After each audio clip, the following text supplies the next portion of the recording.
Oh, geez. So there's a stage that I have to kind of speak out against, I guess, as we're just going through some of these things that keep generating. And I guess this is going to go along with the atheist aspect of things, because everything's kind of in those parameters and that framework.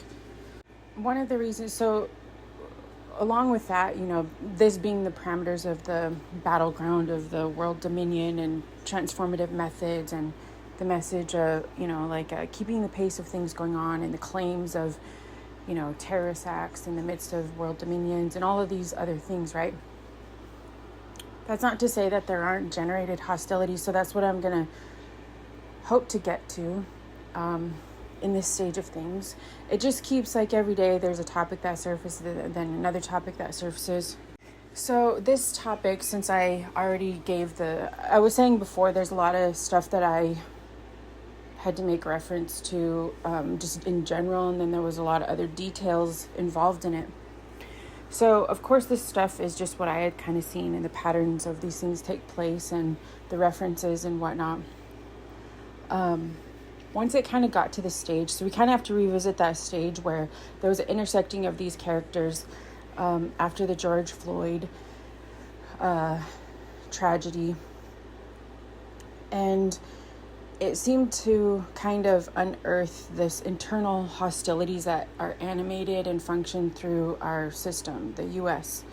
Not even just the U.S., but just across the world because of this tension of these occupying forces. And so what I'm introducing and what I've been kind of going over is that once there's these parameters of world dominion, there's these occupying forces, and those have ripple effects with various ones. And it places people in certain confines and essentially then through these powers make them transfer around other hostilities and tensions and violence. This isn't just the run-of-the-mill tensions or, regular human interactions, navigating frustrations or, small town little fights or squabbles. This is animated systemic powers generated through various ones, and it can become very intrusive, entrenched. There could be real world ramifications like death traps and just hostilities. It's just not a optimal way to live, right?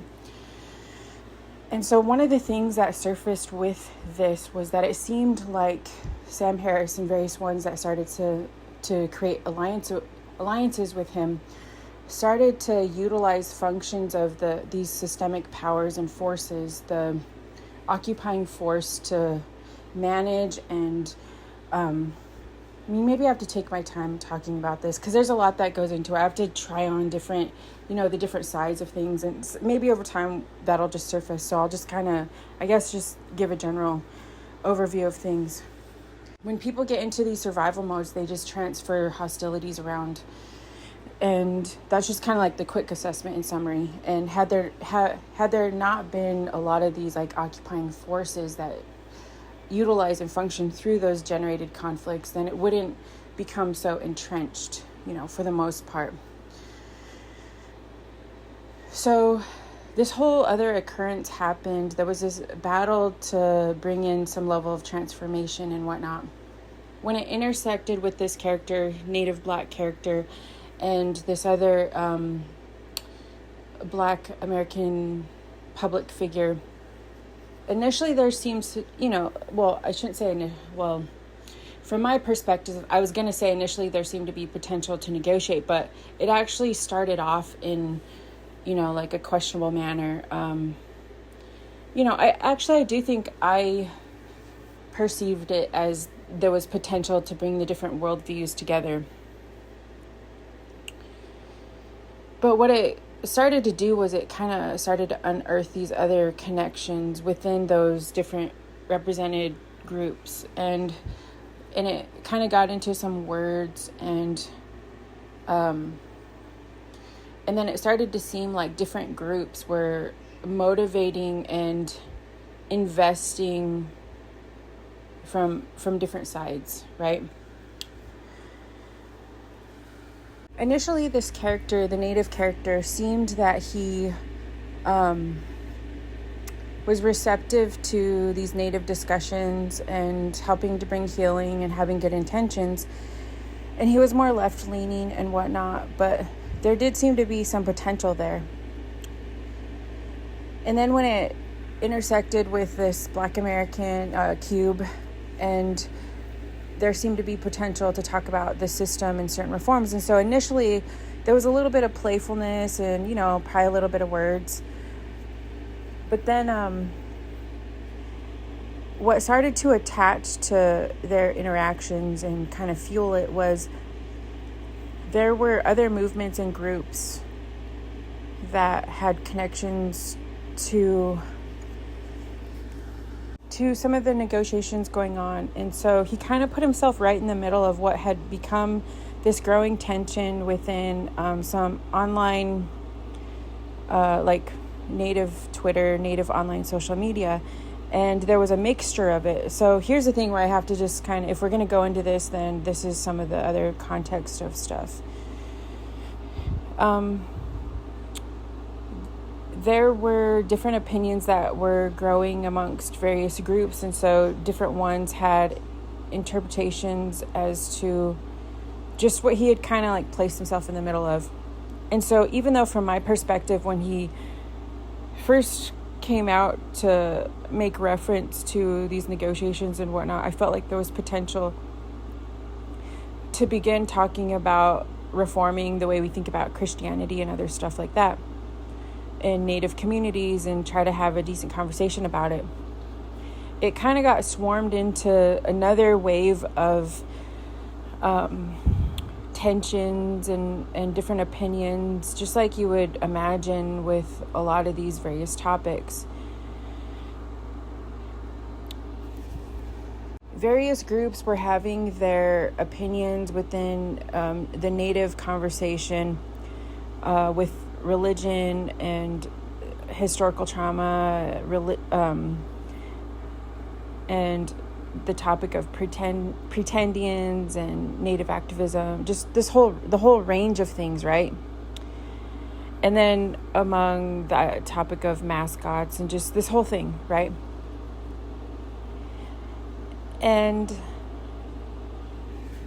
then it seemed like initially Cube also was wanting to advocate for other forms of healing and within the Black community, and there were some similar approaches to this as well, some similar historical conflicts and tensions, looking at the idea of mixed marriages and colorism and just all of these things, the whole range of it. And so initially it seemed like they were trying to kind of be about raising awareness about those topics.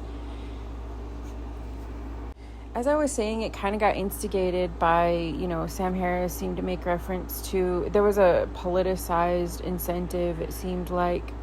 I mean, you could have imagined that, and so at this time, Sam Harris was connected to the group that they were making reference to called the Intellectual Dark Web. And I think some of the people referenced in the Intellectual Dark Web was Brett Weinstein, Jordan Peterson, Ben Shapiro, Sam Harris, different ones. And it's not like they made some like official, I think they were just seeing the conversations develop online and they are participating in those growing world conversations. If you follow some of those characters, Ben Shapiro is known in this network. He's right now opposition of Candace Owens, and Candace Owens is known, around the world. And then Jordan Peterson as well. And Jordan Peterson had went to discuss with Slavoj Žižek, who was the other philosopher. And he had also had conversations with Alex O'Connor, and they were trying to have conversations with Islamic scholars and Muhammad Hijab in, I believe he lives in the London area. And so then Sam Harris is, so I do think at some level they were trying to have these real world conversations. They were seeing some things develop online. But at the time there was this tension that had developed in the Seattle area, and it was at the Evergreen College, and that's where Brett Weinstein is, was from. Initially when I was introduced to Brett Weinstein, he kind of has this argument as to, or this explanation that he had always been in support of the Native community and various ones, and the school that he had worked at Evergreen is, has a lot of Native culture, and he was in support of that. I don't know that he exactly said this. This is just kind of my paraphrase, and I haven't followed him, a lot since then. But, so I feel like I need to get some coffee to like get myself through this, because this is now where it kind of really starts getting entrenched. And so, I mean, we are challenged to look at the system, and it's this whole world system thing going on, right? So a lot of people following these things, if you're following the Sam Harris trail, like I said, so I'd seen that kind of develop, and I understood, being in our communities, that there's these tensions and unresolved themes of discussion going on, and in reference to the U.S. and all of these other factors.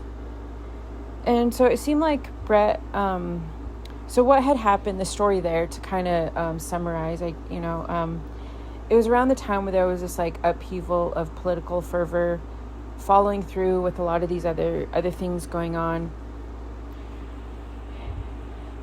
And so among a variety of things that happened, I don't know that I would reference the upheaval that happened in Evergreen as being mostly Native led.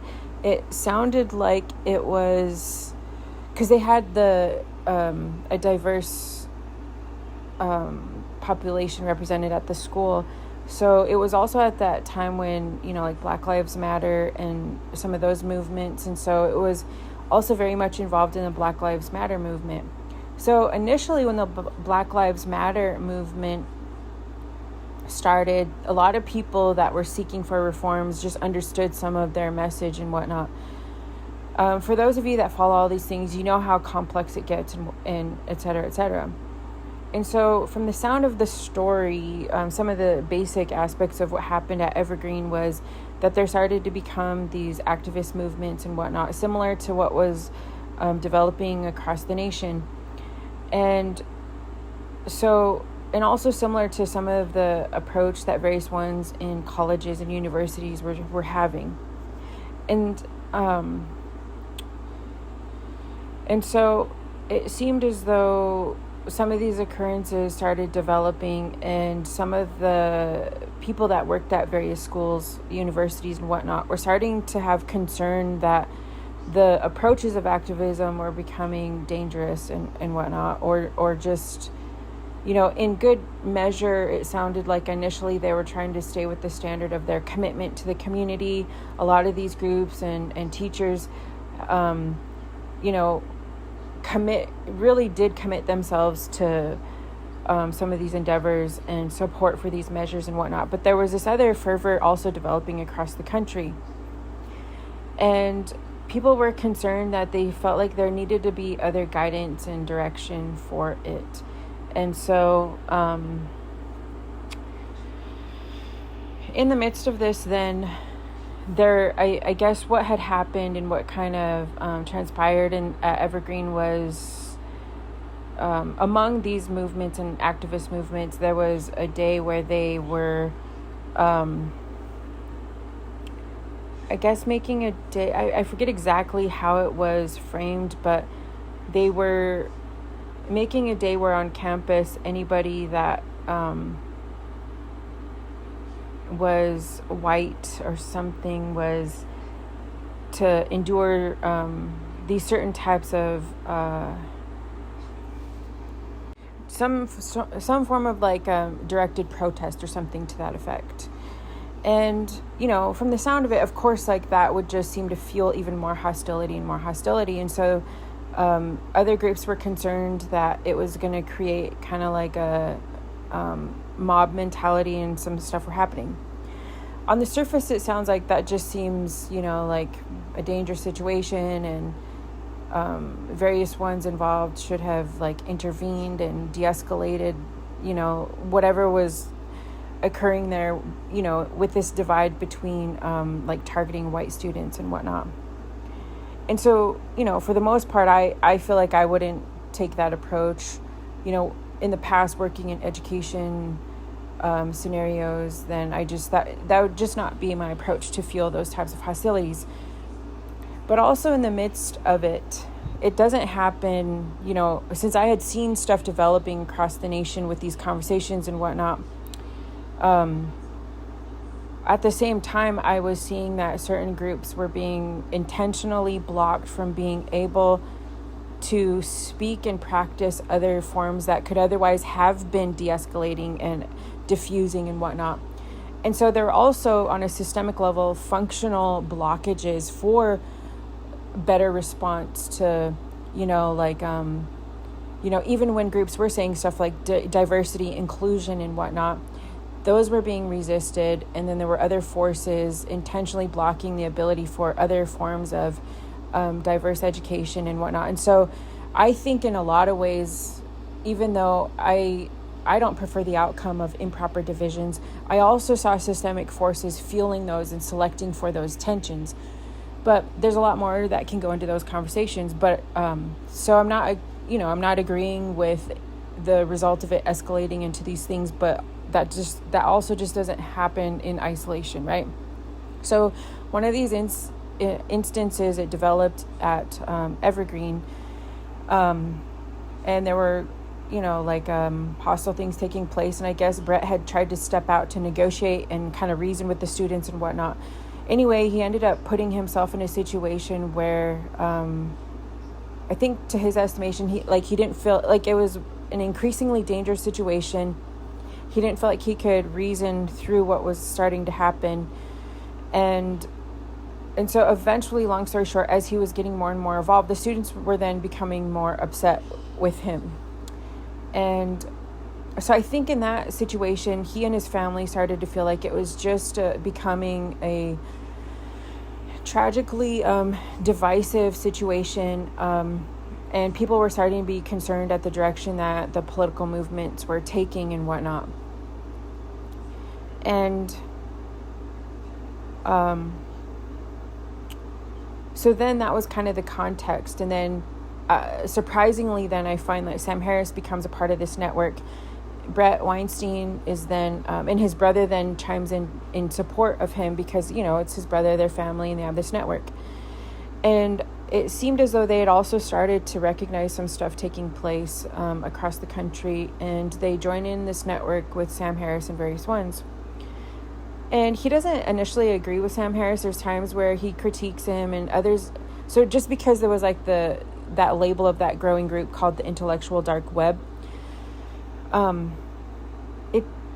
it didn't mean that they all agreed. Like, a lot of them had disagreed.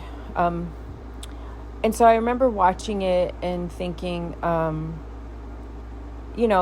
various ones that were seeing stuff develop, we were trying to, get ahead of these growing approaches, right?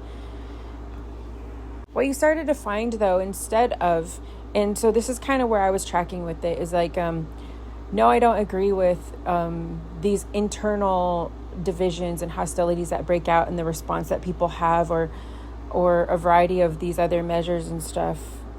Whereas at the time, my approach was also that it was hard to get to the people, though, that had influence to kind of de-escalate stuff. And it felt like those that could use their platform to de-escalate were, at times, take for instance, like Sam Harris, instead of, he was kind of being recruited into what he was labeling as look at all this crime, look at these things kind of developing.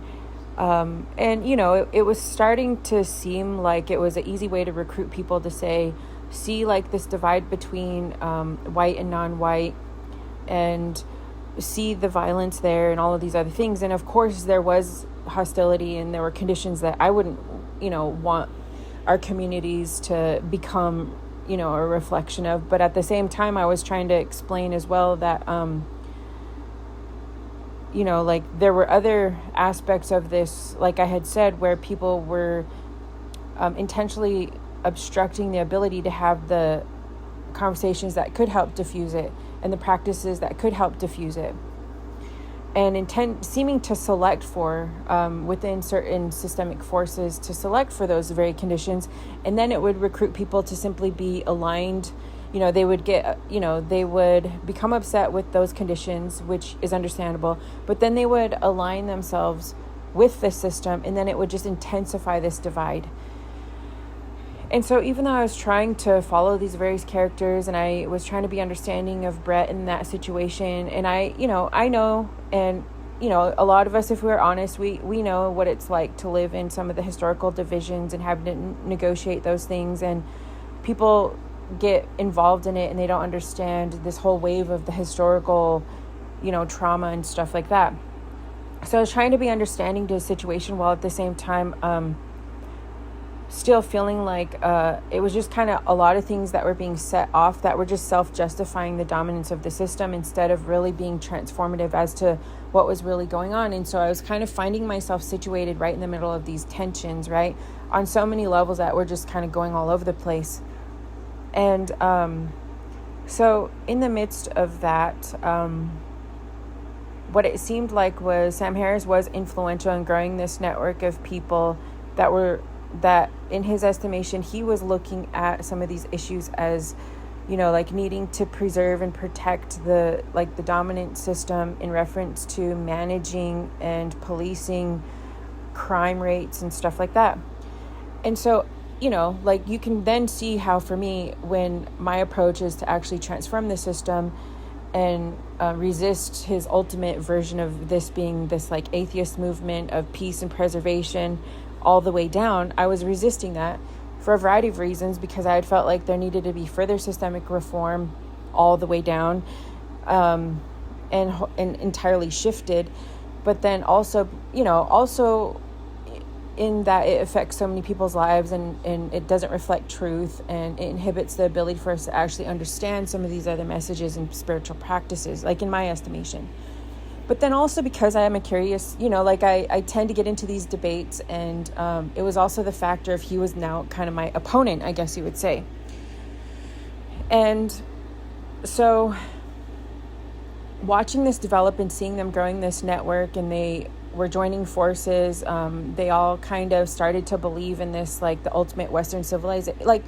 There's plenty of things that I appreciate, at one point, Sam Harris seemed to be supportive. Jordan Peterson seemed supportive. Shapiro, at one point in time, surprisingly back then, seemed interested in the direction of this was going, and seemed to kind of critique Sam Harris a little bit for the sake of religion. And then Weinstein, all of them except for, surprisingly. So I'm trying to unravel some things here. The Weinstein brothers, if I'm saying their last name correctly, Brett and Eric. So I was going to say all of them were in support of Israel. All of them were in support of the system selecting for the management and preservation of the world system in relation to Israel. Except Brett and Eric seemed to be receptive to what I was kind of saying. It seemed like they were kind of following some of the things and trying to be, stay in line with,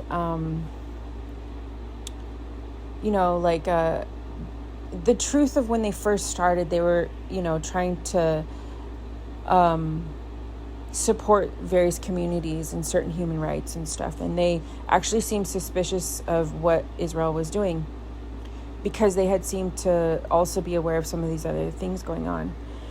And it actually surprisingly was Eric Weinstein that came out with sharing his suspicion of the Epstein behavior going on. And he ended up having a huge platform influencing his experience with Epstein, and that he actually did feel like Israel was doing some questionable surveillance and involvement in how it was infiltrating groups. And so I was trying to hold tension with all of these things, and not entirely scapegoat groups, and not just kind of involve them in the fervor of these tensions and whatnot, trying to de-escalate and diffuse. But then, like I was saying, still disagreeing with some of the assessment of the system, but also recognizing, at times people get stuck in those situations and they have a hard time navigating through it.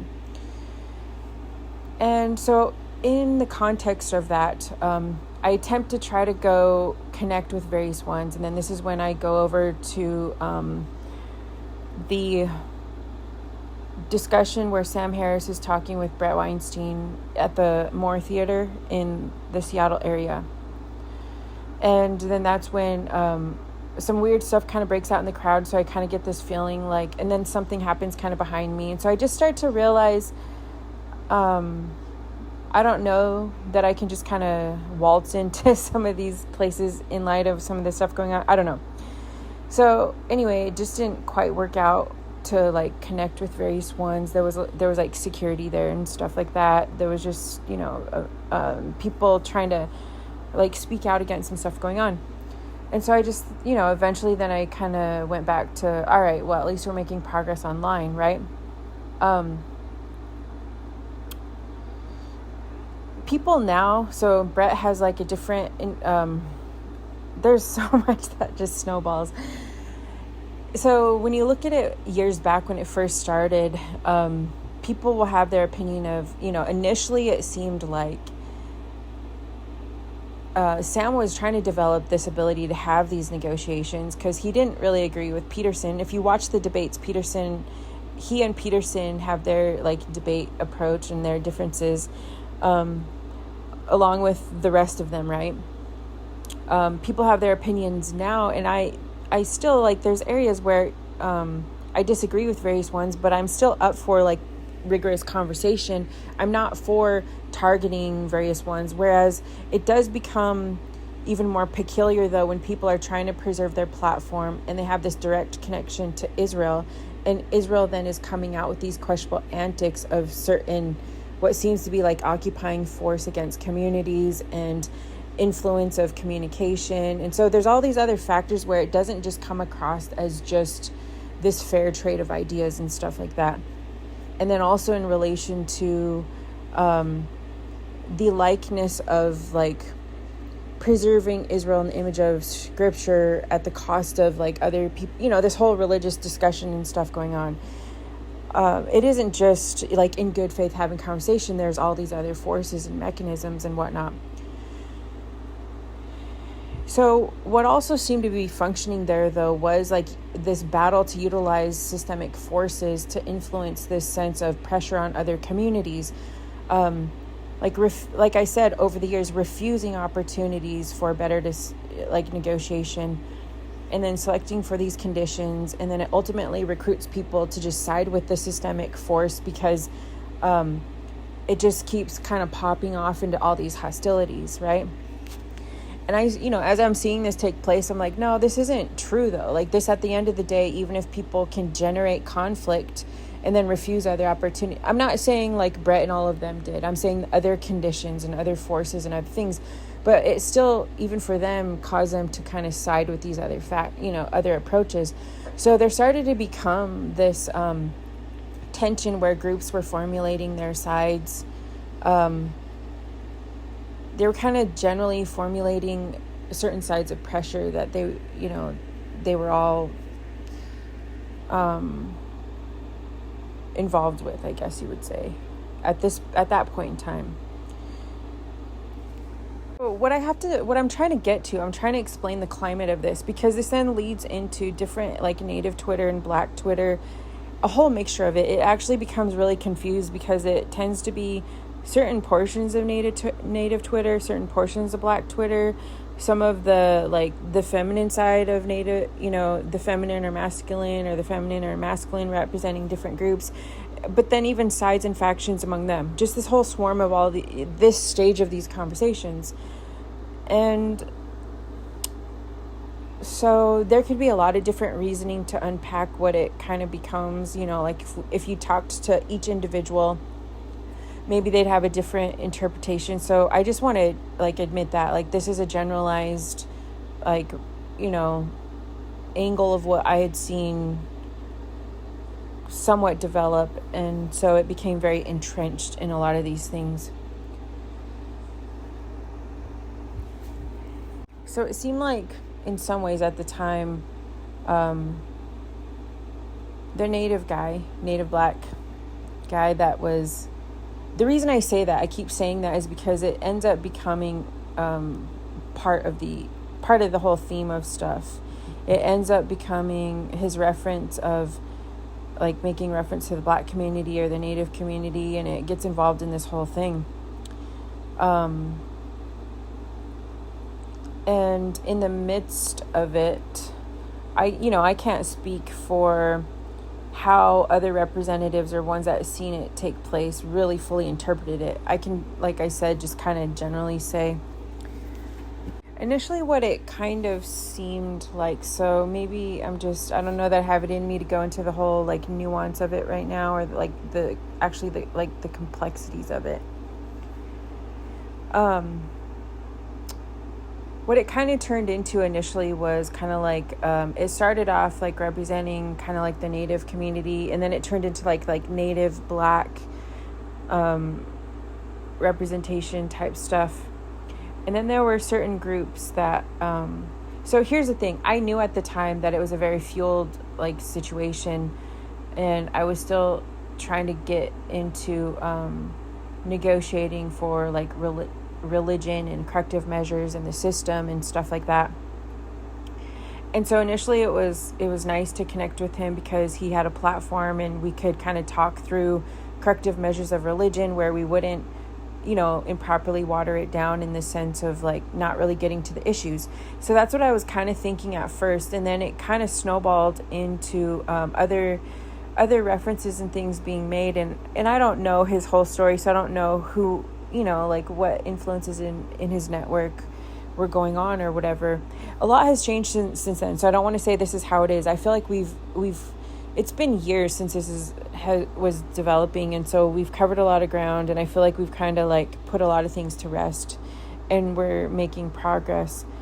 So that's why I was thinking before I did a general overview, and I didn't think that we had to go through all of this stuff, that we could just kind of talk about where we're at now, but it's still seeming to be very much involved in some stuff lingering. So I'm trying to just name it just enough to like not really be about it, but for us to kind of like shift, right? And so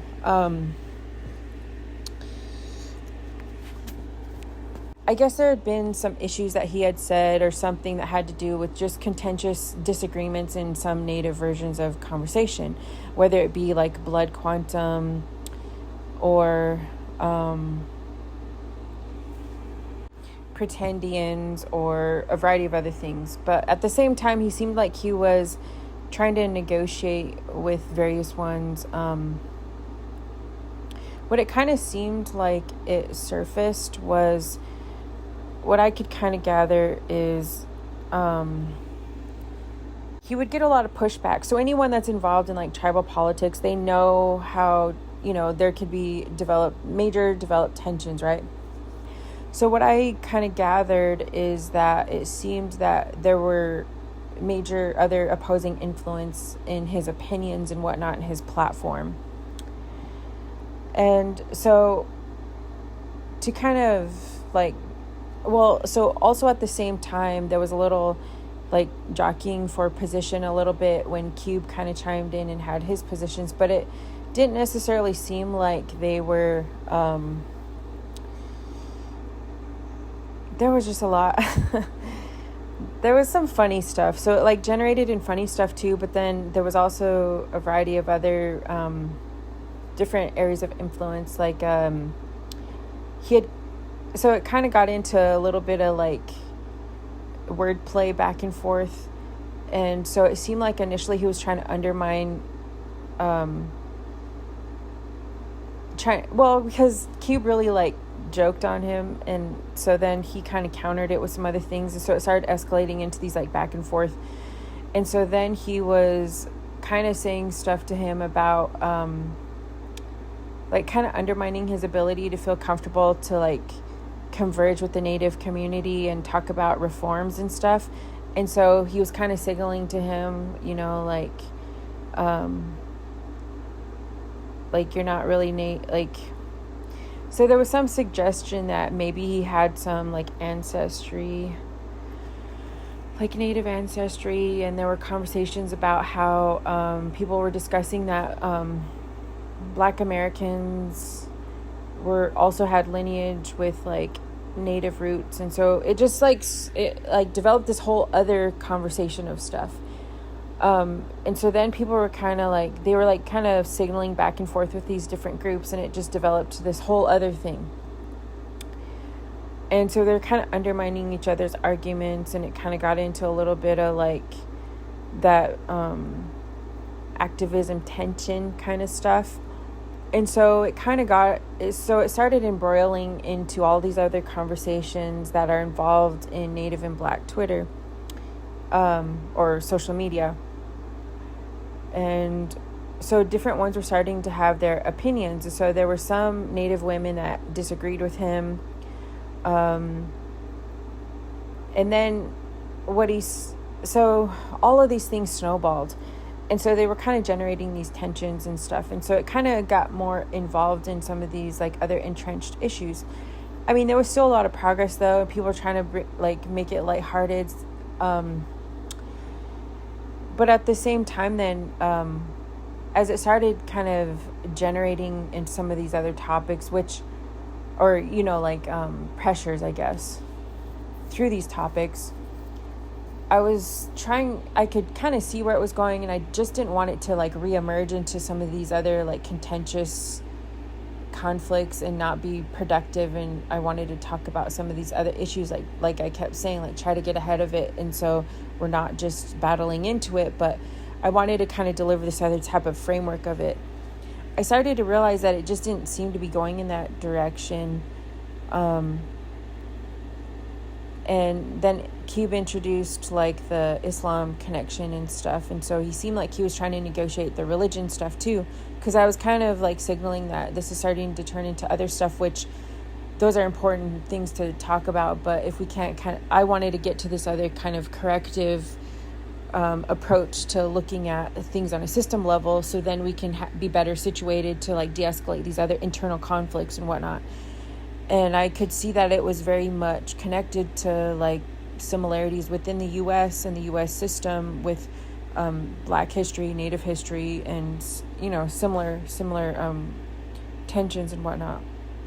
Especially when looking at gauging things literally written into history and governing documents and stuff like that. And then looking at tangible ways to like alleviate feeling like the erasure of populations and representations, et cetera, et cetera. But it really did just like burst into all of these other conversations. And I'm imagining just because it started to get involved in some of these similar reemergence of these tensions and whatnot, then it seemed like Brett and some of the others in this intellectual dark web were kind of saying, initially they seemed to be kind of siding with Cube, thinking that he had started making reference to how those in the Black community, like various leaders, can kind of help create a platform for like productive conversations, and that he had said that because he was kind of seeing the emerging of these different sides and what they were like developing into, because it started to become these different like representations of different social media groups. And so he did seem to take the side initially that Cube was trying to take, because it seemed like Cube was trying to like put information out that, like in reference to what I was trying to talk about. It also seemed like this other, like the Native character was as well.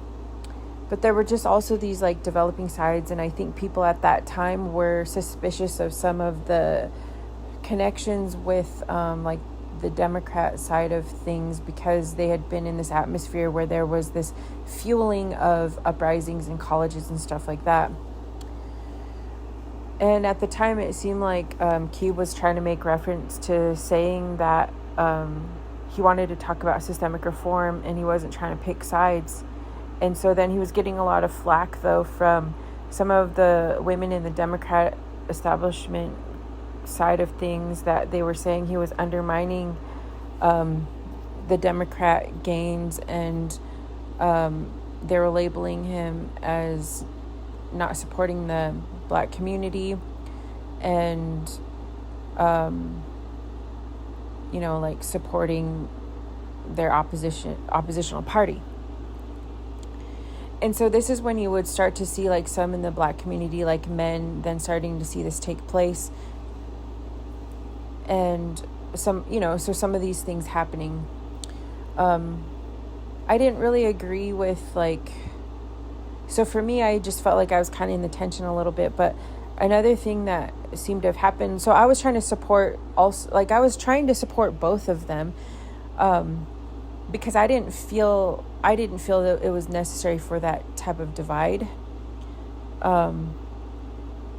But I had also noticed that the native character, and I wanted to honor his support, because initially he stepped in like right in the middle of like a major storm of issues, and I didn't want to just and I had felt like I didn't want to leave him feeling like he didn't feel like he had support from the Republican Party.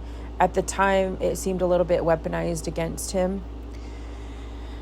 And he seemed like he wanted to negotiate what was becoming this, like, some of these tensions within the Democrat Party, and wanting to have like a reasonable approach to some of the negotiations. But then he was starting to get this pushback from some major influencers, which, it's, to be fair, they had some legitimate things to say. There was some, variety of things going on that he ended up finding himself right in the middle of. But then at the same time, he was still fueling it. Like, you would think he would like stop talking smack back to people. And so that's where I was like, okay, trying to help diffuse stuff here, but you guys keep like fueling it, or whatever. And so then other people were kind of joking about some things, and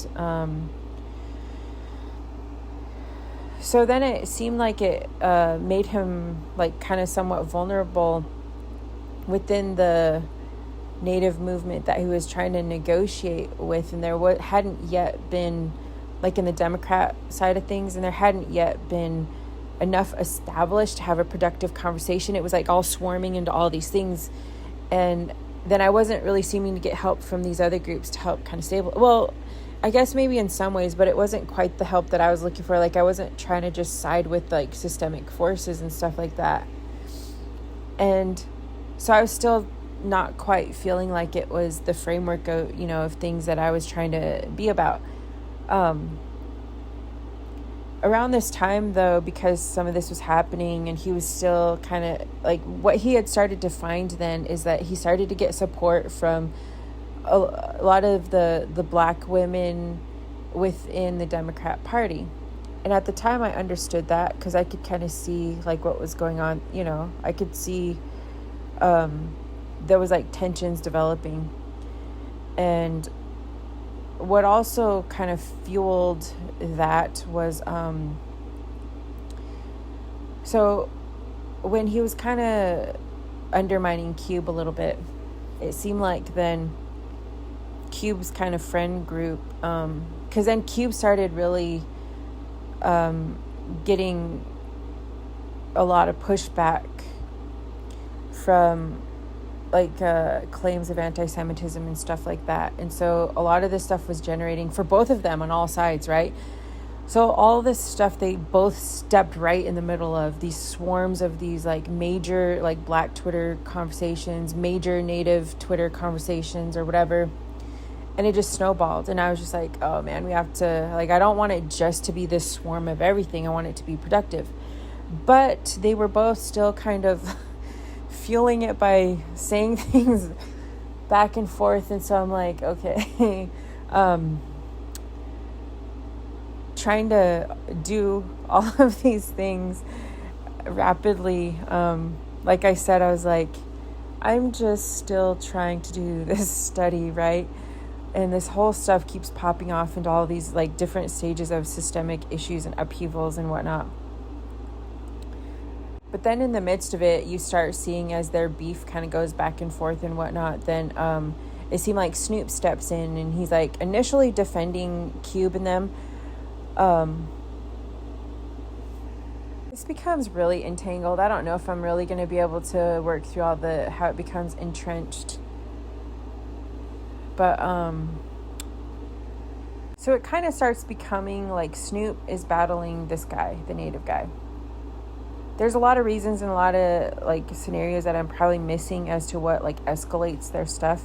I think at first it's just a little funny still, and they're still just like challenging each other. But then Snoop really starts challenging him, probably more so than Cube is. And even to the point, so at the time, Cube was forming this new group that was Ice Cube, Too Short, Snoop Dogg, and E40. And so at the time, most of them were kind of in on like just being good to the negotiations. Their initial group was called Mount Westmore. And at first it just seemed like they were trying to be supportive of the Native movement. They seemed to be supportive of what I was doing. And Snoop even, I even realized, like, he had done a gospel record and all this stuff. So he seemed like initially, like, he was trying to be about this whole thing. And if you look at one of his songs, he even wrote something, and it kind of has the word powwow in it. And then some other Native artists were trying to be about, not Native artists, some other, Black artists were trying to be supportive of this movement, and they seemed to be receptive of it because it resonated with systemic reform. And so initially it seemed like Snoop was trying to be like in defense of it and kind of recognize what it was like to like confront groups where they're like, no, you don't get to be a part of this, or whatever. And so it kind of like initially then even Cube, when they kind of did their like Mount Westmore, they had their faces on like the Mount Rushmore thing. And as they were like negotiating between stuff, then they eventually kind of got info that, for Natives, like that's not like a positive thing. And so they started to shift, I think, the Westmore. So you see, like, because this was during COVID, there was like these corrective measures about, because the whole history behind Mount Rushmore and it being in this like sacred tribal territory and whatnot. And so they seem to be taking the measures of like corrective measures, like learning into these negotiations because it kind of pushed everybody into like, it was like they were trying to have Native Twitter and Black Twitter negotiate at the same time. But I was thinking, this isn't, there's some good stuff that can happen here, but it's not so much that it's just us that needs to talk things over and reconcile. It's that the system needs to change and stop imposing these conditions on our lives. But it seemed like people were starting to reference it as though like, oh, the issue is like that Native Twitter and Black Twitter need to like figure stuff out. But it seemed like they're simply just instigating this stuff. And so I was trying to negotiate between it. And I'd see that it seemed like Q was like receptive. And I was trying to negotiate on behalf of the understanding that there was a lot of things in common for the need for systemic reform and not getting caught up in these other debacles, or whatever.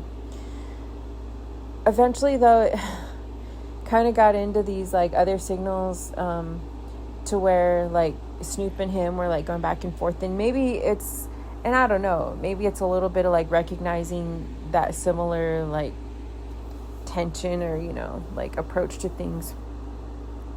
And so the Native guy kept kind of undermining them, like as though making it seem like you're, like, how do I say it?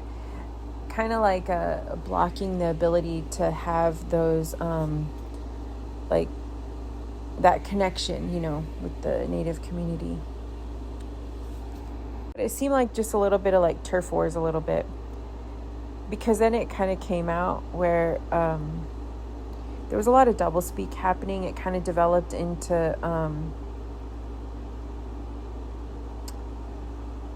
he would kind of say it got into this contentious argument about like Native communities having difficulty accepting Black Americans into their communities, and how there needed to be reform along those lines.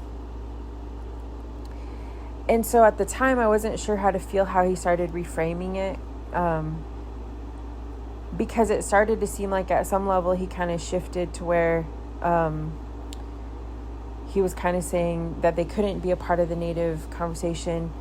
But then he was getting pushback from other Natives, I think, trying to like help be a part of these connections and multiple other things. And so then it kind of shifted to where he was like against Natives and he was for the Black community and saying like Natives don't let, because he's also like Native and Black, and saying like Natives don't allow Black Americans into their community. So then it started to seem like it shifted, and there were all these other references, and it seemed like he was being pushed against battling other Natives. And so he started to like shift the conversation and saying that, well, because, you know, in watching some of his videos, though, there did seem to be references where he was saying there were certain accounts where other Natives weren't letting Black Americans or mixed Black Natives into their communities. And there was also some other contributors that were bringing this up because there were groups that were, so there were these like growing movements from like Native American, Black American, and there were groups that some Natives were concerned were what they were calling kind of like developing a type of marketing, I guess, of you know, maybe having good intentions, but it started to become these claims of like some Black Americans being pretendians, right? And so there was concern about it undermining the activist approaches for Native community. So it just really got contentious. So if people understand this, then they understand it can be very contentious. So then it starts snowballing into all of these things, right? And so then you start seeing tension between like some Black celebrities and some native activists and whatnot. And in some ways there's like some seemingly like legitimacy to what they're saying, is that there's areas where our activism converges, and then there's areas where we have our distinct goals for our communities and whatnot. But then in the midst of this, the way to battle it and combat it was that it started to become these just different labels. So what you started to find, which does seem to tend to happen within some of these occurrences, is that it starts kind of getting labeled. All this stuff gets flung around, you know, like colorism, because then they're talking about like, so then it gets contentious where if I was trying to negotiate along the lines in good faith for some just basic systemic reforms, and I didn't want to get into like colorism or who's Native, who's Black, who's a pretendian, who's this or that. But at the same time, though, there are some truths to be had for like actual corrective measures pertaining to actual communities, and then also like areas for like overlap and whatnot. So anyway, you kind of get the picture if you're aware of social media tensions and interactions, and it snowballs into all these different directions. So eventually what it seemed like from a variety of different angles was there were some influential like Native contributors that in some ways seemed to start to become animated against what I was doing. So, you know, in all intents and purposes, to be fair, you know, there were all these different uprisings of this, like, the woundedness of things. And so this was also one of the instances where some of these movements, even within the Native community, the Black community, had these, like, upheavals of these tensions and whatnot.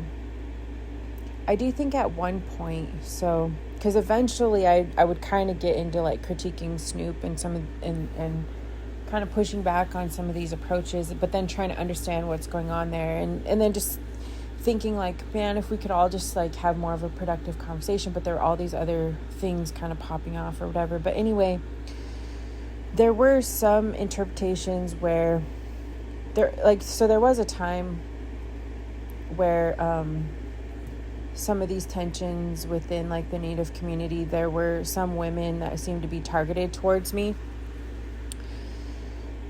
And when I look back on it, I do feel like we kind of worked through some stuff, just like when things kind of emerged, when stuff was kind of happening within like activism within the Black community, and some things were kind of clarified through some difficulties. But I do think also in the midst of it, a lot of celebrity Black women showed support and helped to kind of navigate through it. And then some other Native groups showed support, and we kind of navigated through it. But there really was like an upheaval of tension for a while. So I do have to, admit that.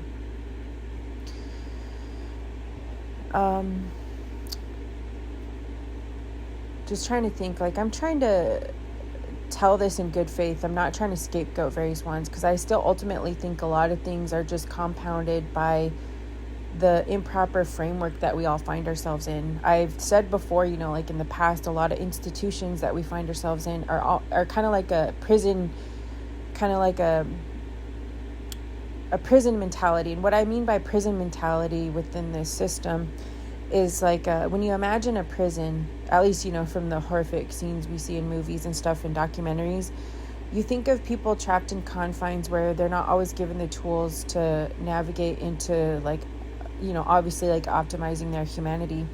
And in a lot of ways, they're put into conditions that intensify a type of, like, Darwinian framework, like survival of the fittest, or survival of the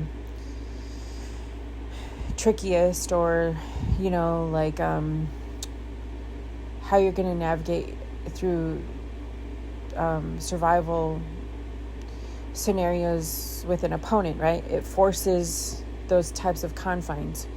You find that in these types of systems of dominions that we, like different degrees of the dominion that we find ourselves in, and it forces people to select for these types of survival modes rather than more optimal flourishing and like de-escalating and stuff like that. So I'm not trying to just scapegoat various ones, as much as looking at how do we understand how we got into some of these things. But then ultimately, I still tend to think there's a need for a different framework, a breakthrough, and certain reforms, right? In the midst of it, though, as we were going through this through years, and it was just kind of popping off everywhere and surfacing everywhere, there were all these different forms of wounds surfacing.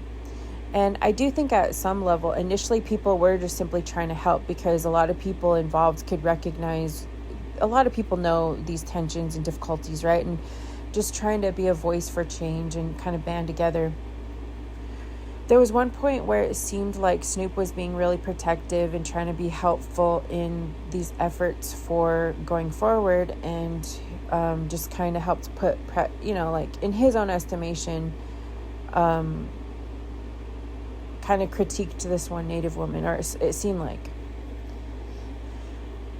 But at the same time, though, even though, he maybe meant well, eventually he also, like, got associated in other groups. So it just, let's see, maybe I kind of have to back up a little. Or maybe I'll, like, finish that thought so I don't confuse this anymore. Because everyone knows eventually, like way down the road, he eventually makes some kind of deal businesses with Kim Kardashian, seemingly, or Skims, or various other ones. And I don't know what all the ins and outs are of those details behind the scenes. I don't know what kind of deals had to be made. But initially, he seemed to be trying to resist what they were about and stuff. There were certain pressures kind of developing, though, and so I don't know what they were placed into. The selling point, though, of the Kardashians at that stage, and even if you look at the actress that was in Hunger Games, she had some good points and contributions, but eventually she got involved with the Kardashians, and it seemed like in one of her scenarios and movies, she had both worked with other natives, possibly, but then she had also, I guess, experienced or endured pushback from the native community because of some of her involvement in actions and just commentary, I guess, about like indigenous people. And so I imagine she probably has had experience because of that with the tensions in like native activism and stuff. I'm not, and that could be said with like a lot of different celebrities, right? And so I don't know if Snoop was starting to get some of that pressure.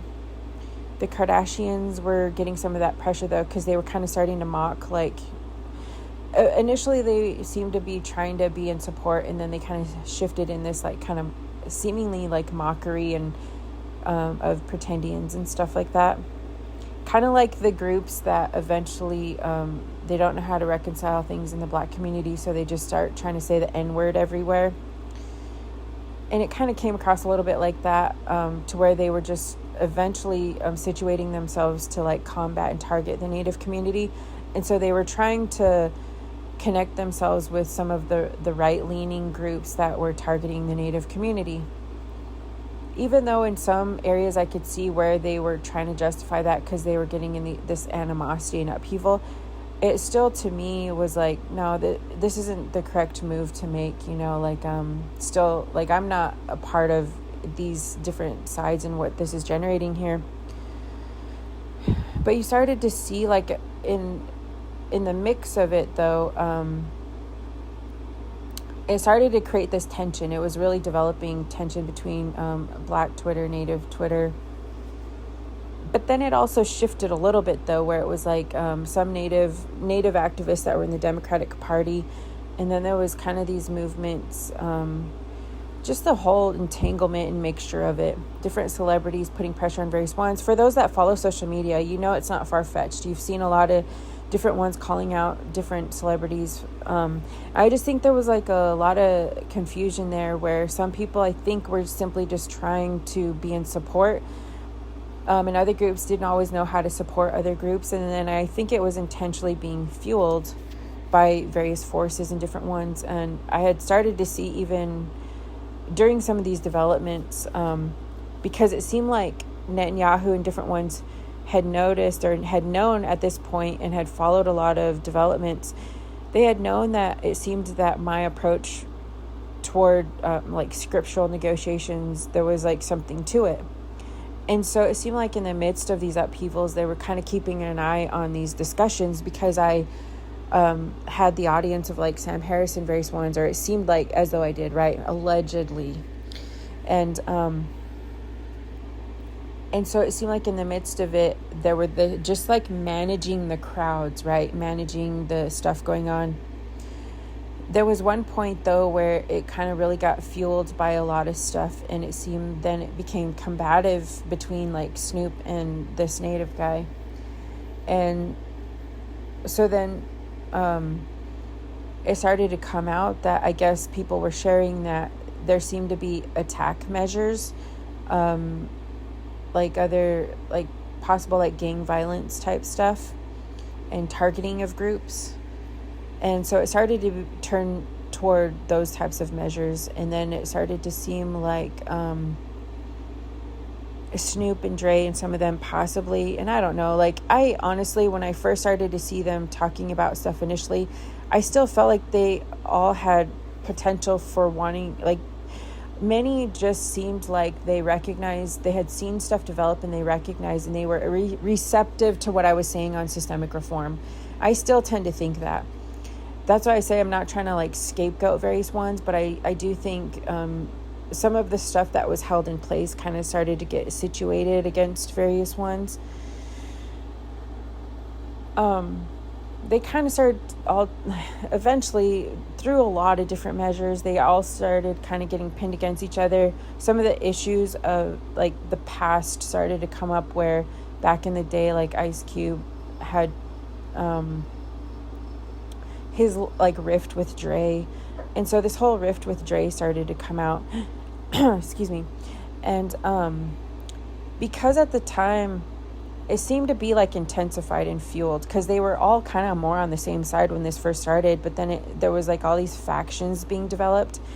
And so you started to see that at first there was a little bit of like playfulness between different ones contributing, but then I don't know if this was just like theatrics and they were putting on a show, because they know like in the industry if there's some drama, you can kind of gain traction. But it seemed like there was some legitimate other things happening, right? Actual tensions. So eventually, there's this, like, it starts trending on Twitter at some point. This whole, like, beef song that Ice Cube is known for back in the day with, like, Dre. You know, the no Vaseline thing. And it just starts trending, and just all this stuff starts popping off, right, in the midst of all these other things. And so if anyone follows those battles from back in the day, they know that they had that tension, right, where Cube has this history where he called out some stuff happening in the industry, and I guess was, you know, kind of upset with Dre for seeming to make a deal with various ones or something to that effect. But it's like, you know, complex on various sides of it within the system functions. But it seemed like there was these, like, instigating of some of that stuff being generated. Maybe they were also involved in it. But anyway, just kind of tracking with some of the stuff that seemed to start going on. This was around the time when Ice Cube was coming out and saying that he was Muslim and he was part of the Nation of Islam. And so this rift started to be created between him and Dre, where I guess back in the day, Dre kind of sided with, like, cutting a deal with various ones, and then Ice Cube resisted that. And so it started to, like, formulate these different sides where Dre was kind of going in this separate way, and then Ice Cube was kind of reemerging in some of these tensions that he was known for back in the day, where he kind of was calling out the system and the industry. And so this was starting to generate in the midst of a lot of other stuff.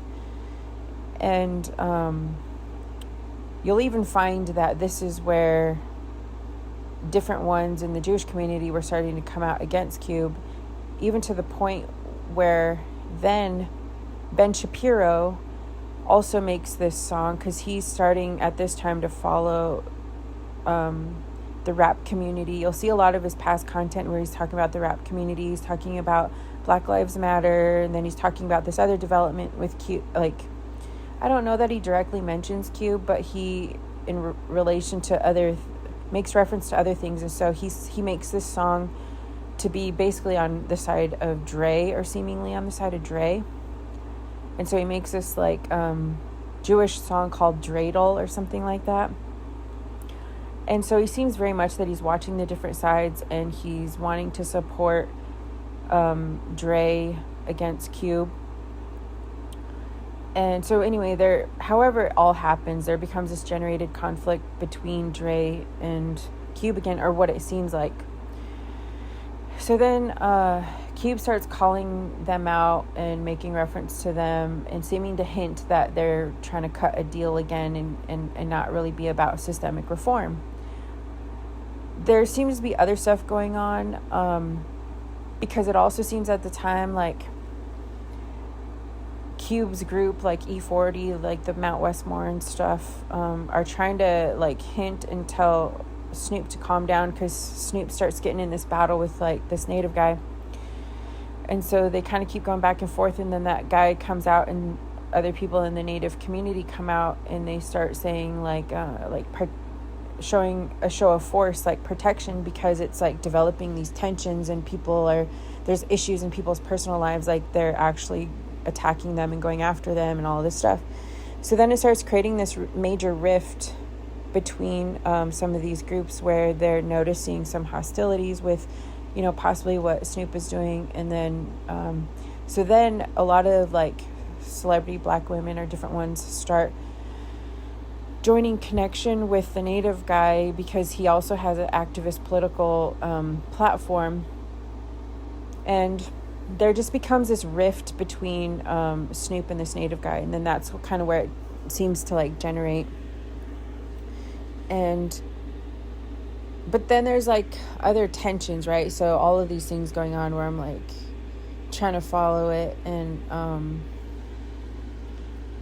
since there was also this tension where, so at the time, so now you start to see there's this tension between Cube and seemingly, it seems like there's a little rift between Cube and, like, Snoop and Dre. And to the point where Cube doesn't get, he's not, like, if you'll notice in the halftime show that they kind of bring various ones together, and he's not, he's not invited to the party, I guess. There seemed to be, like, a rift of, like, something going on there, and maybe their justification is they'll say, like, we were just separating from him because we were voting Democrat, and he was being pinned as, like, Republican, and he was doing his own thing, you know, whatever their argument is. There seemed to be stuff going on there. Cube seemed to be showing, though, that he wasn't a part of this thing that Snoop was generating and differentiating, to where he wasn't a part of this stuff where people were kind of saying their group was, like, targeting the Native community, because Cube kept trying to correct for it and saying that he's not doing that, and then he would try to show that he was trying to be in support and whatnot.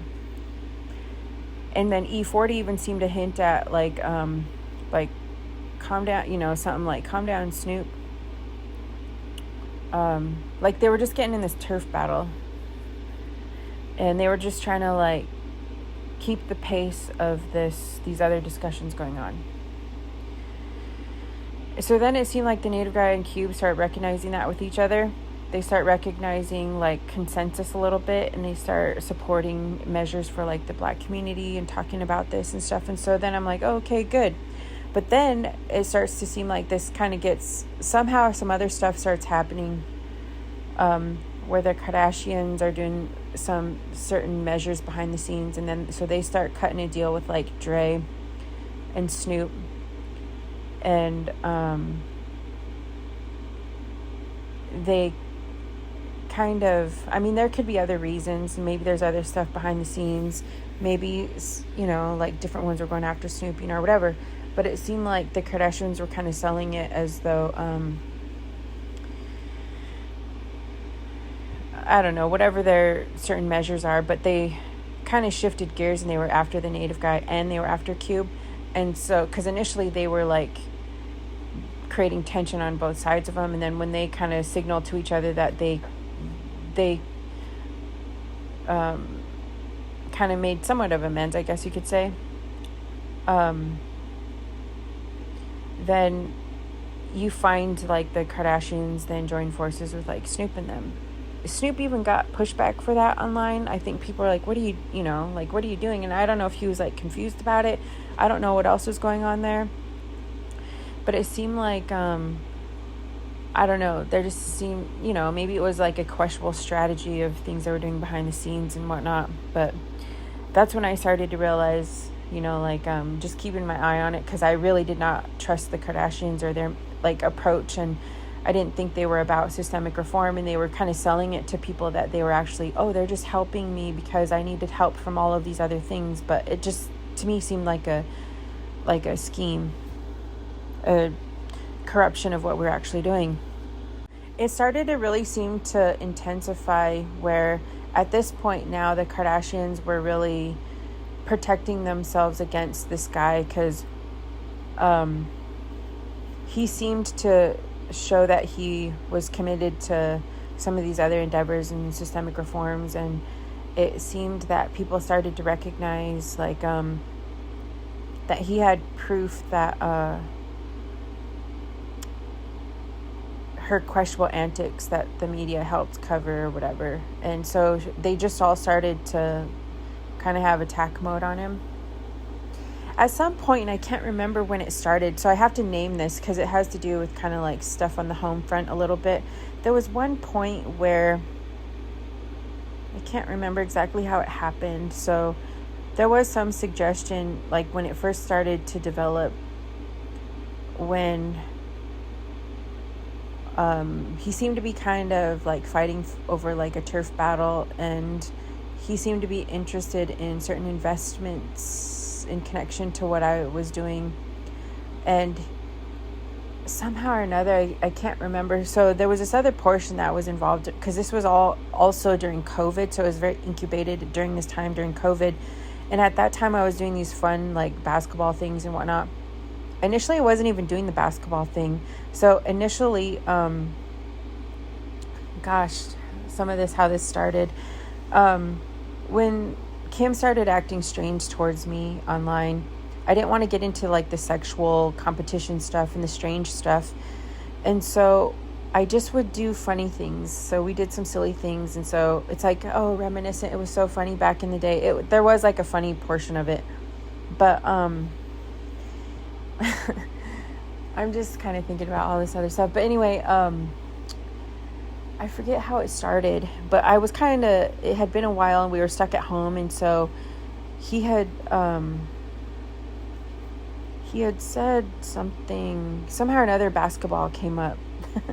It's kind of funny because there was this other thing about basketball, and I try to get away from that because it turned into these like versus battles, and I'm like, I'm not trying to reemerge into some other versus thing. I'm just trying to like get to some of these other discussions. But it kind of turned into some of these things, and I started doing these little like drill things. I deleted some of them because it's just so cringe now when I look back on some of it. But it was just being silly. And so instead of responding at that time with like sexual jabs and these weird women competitions, I just put out some silly like basketball stuff. And he kind of responded to it, and he seemed to like think it was fun and whatnot, and he was supporting it because he seemed like he tries to like support healthy communities and stuff like that, stuff for our like kids and our native communities. And so it kind of started out with that, and then it seemed to like enrage Kim even more. Like she got really upset about it, and there were just these other things that over time it just kind of turned into this stuff. And so there was the basketball factor.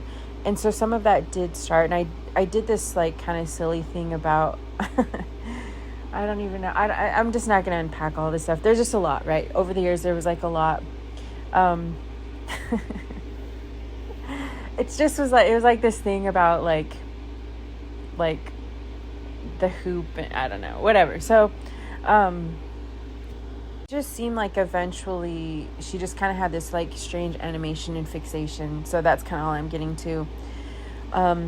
She seemed to notice that he was like kind of making reference. They were kind of talking their smack back and forth. So she joined this strong force with Snoop. And he was still taking jabs seemingly at him and joining forces with these other women that he had known in the past, and like pulling them over to Snoop's side and platforming them and turning, but another thing though that was happening though, to be fair, was that the native guy was kind of battling by turning things into like black and white and this and that and whatever. And so it seemed like Snoop was trying to like also counter that, but they were also getting into these other beefs. And so anyway, there's a lot here to talk about. I kind of took a pause for a minute. So to kind of get back into it, I think, if you follow this much, you kind of know the general tensions of things and some stuff developing. I could be getting it wrong. Like I said, there's a lot to cover here, but in retrospect, it kind of seemed like at some point it kind of shifted to where there was like Ice Cube and kind of making reference to, because it did seem like initially he was still trying to like select for the work that he had tried to do in the past with systemic reform and stuff like that. Because I hadn't realized until I really started to look at it during these times, and I was trying to look into the contract with Black America that he was developing, and then I had seen him trying to help de-escalate at the time some of the escalated street issues by kind of speaking into just reforms with police and whatnot. And so it's kind of one of those things where if you kind of have eyes to see, if you want to see something where there's potential for improvement, you can see that. But if you're intentionally trying to block that and obstruct it and instigate other things, then you can also do that as well. And so I was trying to help kind of navigate that initially. So that was some of the stuff that I had involved with. It did start seeming, as I said, that they kind of formulated a consensus. Oh, I think what I was trying to get to, though, because I didn't get to this point, I was trying to remember at one point, it started to be targeted. There was like a reference toward something somewhat local or close in my like family circle or whatever. from the native guy. And I remember joking to him and like thinking, like, you know, trying to clarify what, like, if he was getting competitive or what have you. And I remember, I think, messaging and we're kind of saying, you know, like, are you kind of getting defensive against various ones? And I kind of made a joke about it though, because I was just like that's like so unwarranted, right? Like, where would that even come from, you know? And so I started to try to gauge, like, if he was upset at me or shifting gears or what, and then it didn't seem like that was it. Or if he had gotten into connections and networks pertaining to other tribal groups that were aware of stuff. I wasn't really sure. I was trying to like suss out where this was coming from. And so there was a time that I kind of have to take note where I did kind of call out him seeming to like start directing it toward like our tribe or other stuff. And so I don't know behind the scenes if he had made some kind of connection there or what. He kind of like straightened up though and was just like played it off. And I kind of made a joke about it as like, you know, just different ones getting competitive or whatever. So he kind of chilled out. So I just wanted to make mention to that because other people probably had seen it develop and they're probably thinking I'm leaving out this other point where different ones started to recognize that he was getting a little bit like there was some contention or whatever between different tribes. So now it started to become all these like tribal things, right? It started to come out though where he was explaining, I guess, some of his personal experience with some of his friends in his network that were starting to get pushback from like being labeled as pretendians. And people in Native communities, they kind of know, they kind of understand some of those kind of internal battles, right? So then it started to turn into this like as I was saying, you know, like colorism, I guess, between like mixed with white or mixed with black, and everyone's mixed, and these whole like discussions of like who's a authentic, you know, members of the community. And so every people group now in nations all over trying to have these discussions. That's a similar discussion, right? Colorism, who's authentic, what's the legitimacy, da-da-da-da-da, all of these things, which, you know, there's a time and place to have those discussions, as I was saying, but it's still, you know, when you pan out, there's still the like systemic, like reducing occupying force and allowing room for people to develop, you know, more organically and whatnot. And so some of these frameworks impose some of those types of approaches on people. Anyway, there's a lot more to say about that, but getting into trying to unravel these other points, I'm trying to simplify and think back as to when it started to become like eventually then this other contention which seemed to kind of develop with like Tate. I hadn't at this point I hadn't even known of Andrew Tate. Andrew Tate and Snoop. And so I'm trying to think because eventually it develops into Andrew Tate kind of saying some words or seeming to flex toward Cube's son. I'm trying to follow back, like, how did that even develop? And of course, I don't really know the details, but it might have been, I don't know that it really came across as, I'm not really sure now. Maybe I'll just kind of track what I saw develop. So at that point in time, I think the status of this whole entanglement of stuff was that the native mix guy had at least some consensus with Cube. And there was this awareness, though, that it seemed like you could kind of tell that everyone that was following it kind of saw this shift that had happened. And I think this is maybe what Nicki Minaj is making reference to, some other stuff behind the scenes that I am just not privy to, that we're potentially starting to develop. Because at this time, Nicki Minaj and Monique, I forget Monique's last name, all these different names, were kind of making reference to Defense of Cube as though they were noticing stuff in the industry. And so they were aware of stuff in the industry. So this is where I can't really say, right? I can just kind of say what I saw. And there seemed to be this shift that had happened where there were pressures mounting against Cube, but Cube was just kind of playing it off, or, you know, still working with various ones at different times. But there was this, like, wondering, and it was a wonder as to, like, was Snoop navigating through it on various sides, or what else was going on? I don't know. Like I said, I feel like a lot of these characters are still just caught into industries and stuff that have all these other influences. But what it kind of seemed like, though, was that they were kind of caught up in some pressures behind the scene that Cube was either hinting about or something to that effect. And when he was doing that, the Kardashians caught on to it, and they were battling Cube and them, and it seemed like they noticed that he was trying to make reference to stuff in the industry. And instead, they started to side with various ones, it seemed like. And so there was this pressure against them. Cube was playing it off because he kind of had this background of, like, I got this, you know, what have you. It seemed like the native guy kind of recognized stuff going on too, and they were just kind of like, you know, keeping an eye on it or something. So I'm not really sure if, like, Tate really came across as he was, like, trying to beef with Cube's son, or if that was, like, a play on things. And because it's hard to know what was what. It's hard to, like, track what was what.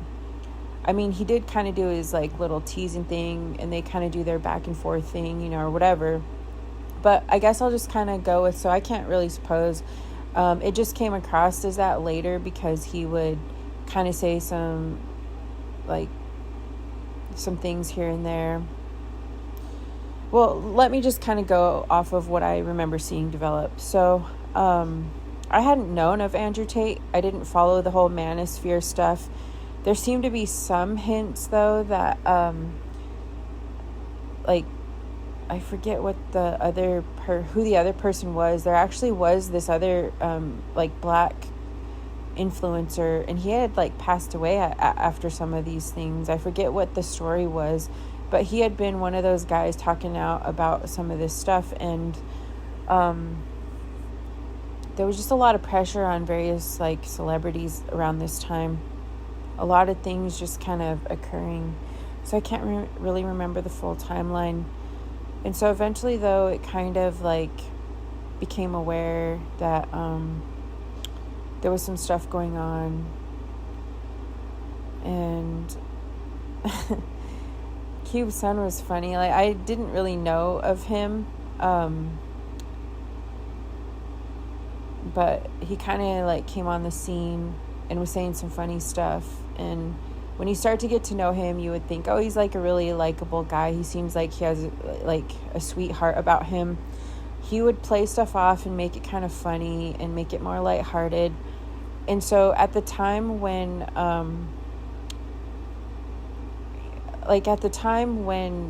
things were getting really intense, it was just kind of nice to have him on the scene because he just kind of was funny and kind of made things kind of more silly. He would even kind of, like, joke towards his dad, and so it was like a whole different change of pace. It was like a different, more humanizing version of Cube. And so he also was coming out and in support of accepting you know, like, the whole inclusivity of the whole racial spectrum, and, like, de-escalating those tensions and whatnot. And so it was kind of nice, you know, to see him, his contribution at that time. And I forget, there's probably some other stuff that I can go through. So this was like a whole shift in, like, a change of pace, right? Because I started to notice that some of the men when some of this was happening, were making reference to like their kids and stuff. And so they were trying to make reference to not just them, but like trying to have some level of protection for their families and stuff. And of course I was like trying to be really receptive to that, and I wanted to de-escalate things. I didn't want to like intensify situations that I knew would just become like more entrenched. But I also didn't want to have everyone pressured into making the wrong concessions to the dominant system and these women that were having these forces, and it was just kind of like the whole systemic movement fails if we're all pressured into these tensions, and then we have to concede to the dominant world forces again. It like defeats the whole purpose of the systemic reform. And so trying to navigate all of these things, I started to seem like I was picking up on, you know, like, oh, there's other forces behind the scenes that they're kind of making reference to. Like I said, didn't really know, you know, what's going on. But nowadays we can look at what people are coming out and saying was going on in the industry and stuff, and that systemic reforms can only go so far. And then there's all these other measures and, you know, things along those lines. It also seemed like at this time it was intensifying these divides between Islam, you know, how there's like different sides. And so I was also not trying to play up those different sides. I wasn't just looking for different sides I can instigate. I was actually trying to like, you know, keep diffusing things and stuff. And so I was trying to recognize like what people were making reference to, because it was also being like implicated into major investment and pressures on different ones. But I was also trying not to get into like overgeneralizing within the, how would you say it? You know, just trying to, because things were getting generalized into like Democrat, Republican, but then there was other nuances of things going on and what people were caught up in. And so I was trying to like discern between some of those things too. To be fair, if I'm kind of getting into all of this, there was some kind of association eventually with like Beyonce and Jay-Z. At the time, I never really knew too much about, I wasn't following all of the details of Jay-Z. I was more aware of Beyonce. And so I had been following her at this time as well. Over the years, I had followed her and Nicki Minaj and different ones. And I had also followed a lot of like Beyonce's work in relation to, at the time when I started to get this pushback from like Kim, it seemed like Beyonce kind of came out and signaled support. And so initially, like, I didn't have any issue with like Beyonce and Jay-Z at first. I wasn't a part of any of whatever was going on there. My experience at the time was that Beyonce came out at the time and seemed to show influence in recognition of what was happening with Kim. And so at the time, I just appreciated that type of like counterbalance of like billionaires on billionaires, you know. And so there was just all of these things. And so I wasn't sure at the time if Cube was just kind of getting competitive and countering them, or if there were other concerns. And so it seemed like, you know, some people eventually, now the story comes out where people do have concerns with Jay-Z and whatnot, but it was just like, so I don't know the details there. I really don't know. Nicki Minaj has come out and said some things about pressure being put on her from Jay-Z and whatnot. There was all these entanglements because behind the scenes, all of this industry stuff was coming out, and people were kind of scapegoating different ones in the industry, whether it be Diddy or, I don't know, just all these different characters, right? Or Jay-Z or what have you. I don't really know, going down the rabbit hole on that. It still does seem questionable, though, that a lot of them had said they had gotten instigated into the industry by these other dominant forces, systemic forces. And so it is still questionable that it's like causing other groups within to have to negotiate these things without having further reforms and whatnot. But there was some sense where there, groups were making connections with other Islamic allies and countries, and so I don't know the whole details about that, and I don't know if it was like different factions or what was going on. And so in light of that, there was this growing tension between sides. I'm trying to think. So when it kind of started out, it seemed to portray that Ice Cube was connected to the Nation of Islam, and there was some influence with possibly eventually like Iran, and at least there was likenesses being developed along those lines. And then there were also contributions and discussions developing with Muhammad Hijab in London, and I was following his stuff as well, and I was still trying to like navigate through and support some of the arguments that he was making. And I had felt like he had a lot of good arguments and contributions to make. When he first started out, he seemed like very receptive. He had showed support for the very thing that I was making reference to in some of the religious, like he seemed from a distance to show support in it. So I had no reason from my perspective to be at odds with him, whereas other contributors were at odds with him. But one of the things that was happening was there were different sides of like different worldviews and investors and whatnot. And so in looking back, I think Muhammad Hijab was on the other side of Islam, the Sunni, as far as I could tell. And Ice Cube was on being kind of, there was more receptivity to him from the Shia, from Iran, and other connections.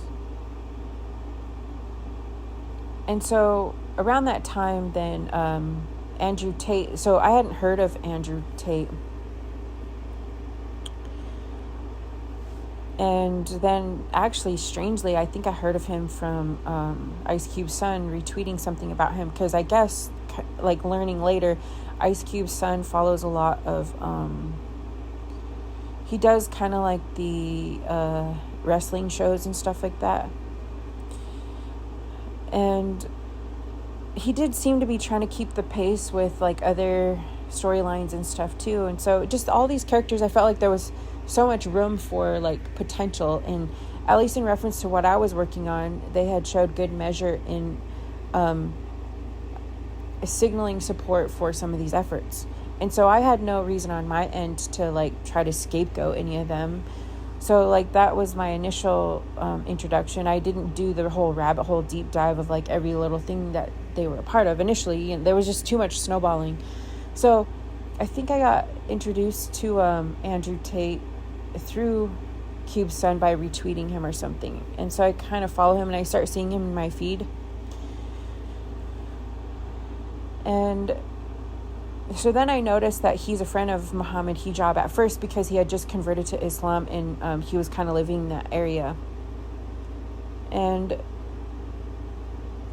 so it started to, like, along these lines, there continued to be these, like, different sides and groups and whatnot.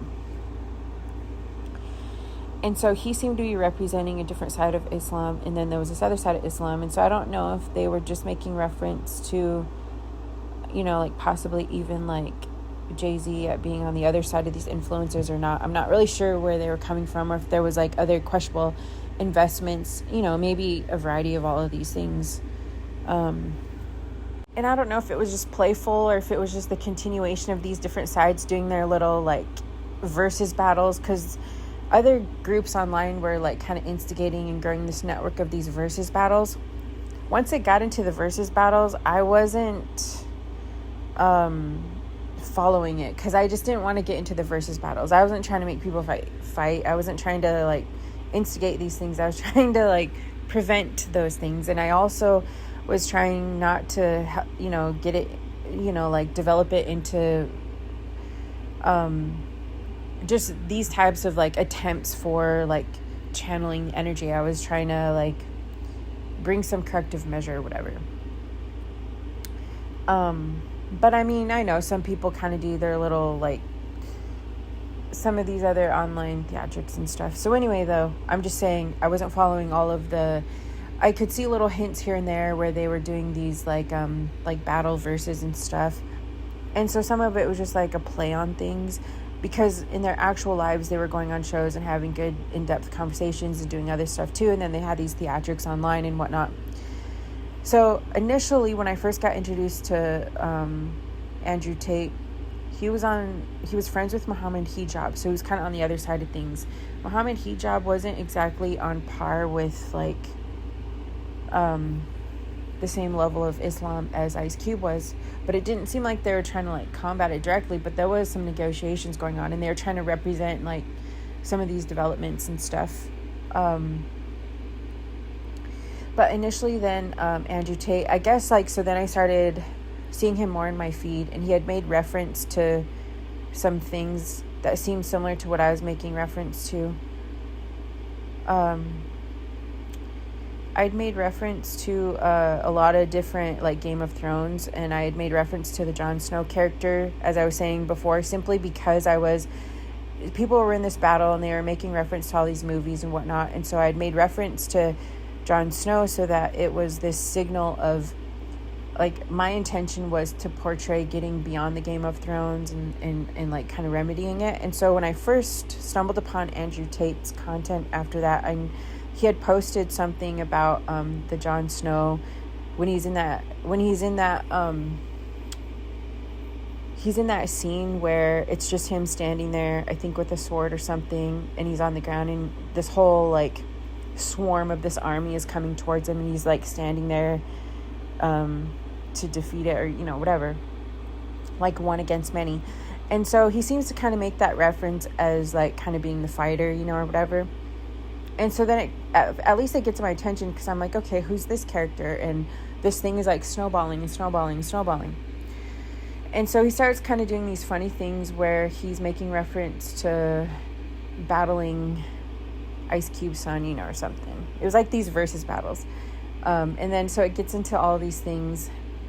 Ice Cube kind of gets into like some of it too. And then next thing you know, there's this other versus battle that's developed where there's this other character that is trying to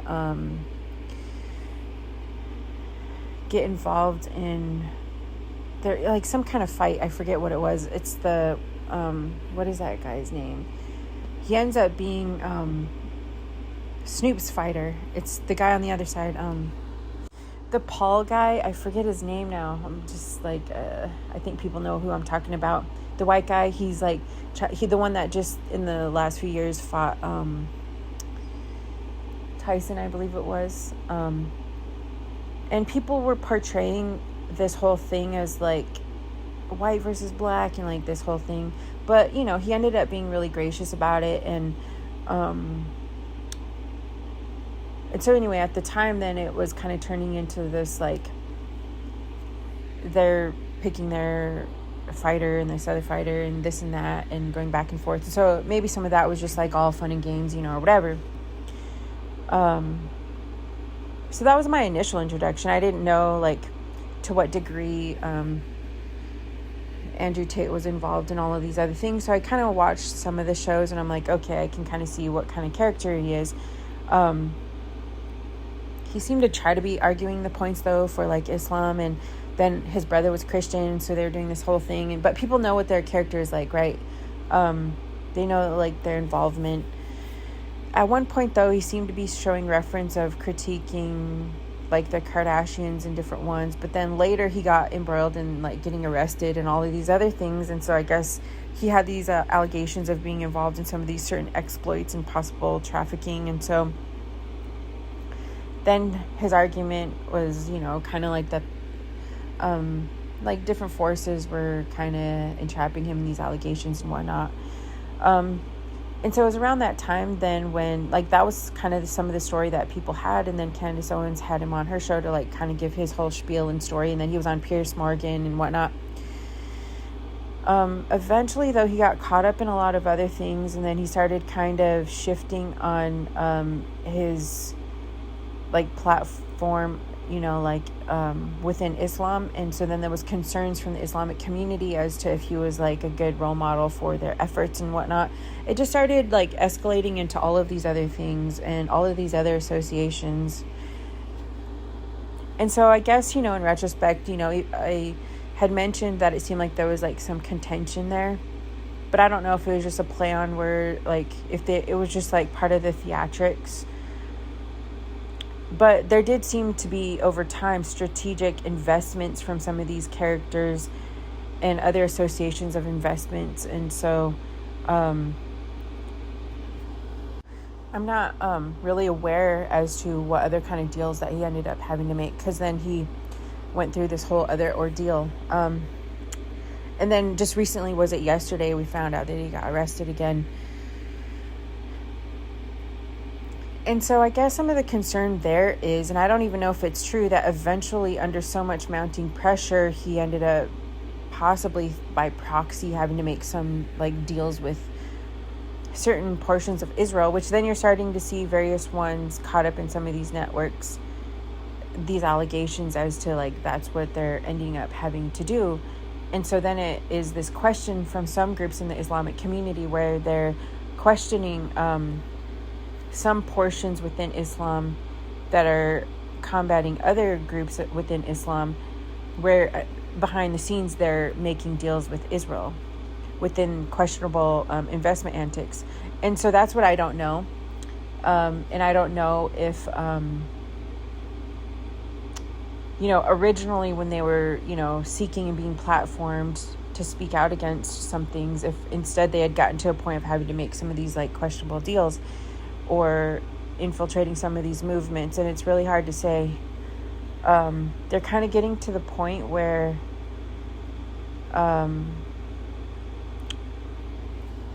it seems like some of these groups where they're so invested in some of these money-making apparatuses that eventually they can't really speak on or continue to stay within the integrity of systemic reform. And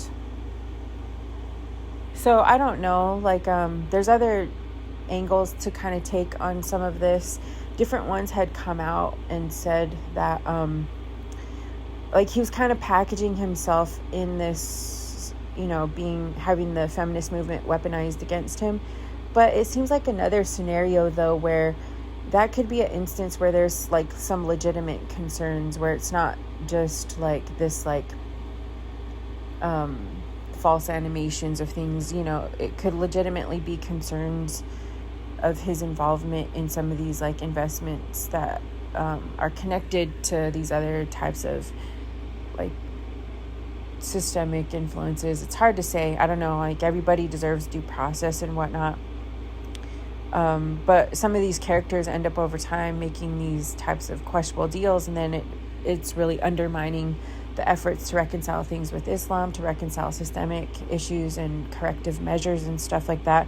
And ultimately, I start finding it all kind of circles back to this same kind of power structure of these other forces that are in direct opposition to some of what we're doing. And so it's just really hard to say. You get into some of these stages where people are making, like massive amount of money, and they get involved in a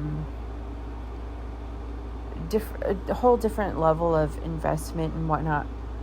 It really doesn't seem to always track with their claims of, it gets to the point where there's these generalizations then of like men versus women, but it doesn't really at that point seem to track. It seems like, I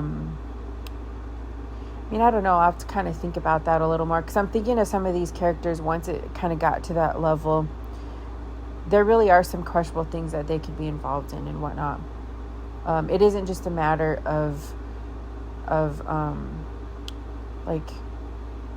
women deceiving, being deceptive about it. There just seems to be this whole other domain of questionable antics in relation to weaponized competing for optimal, like, systemic powers.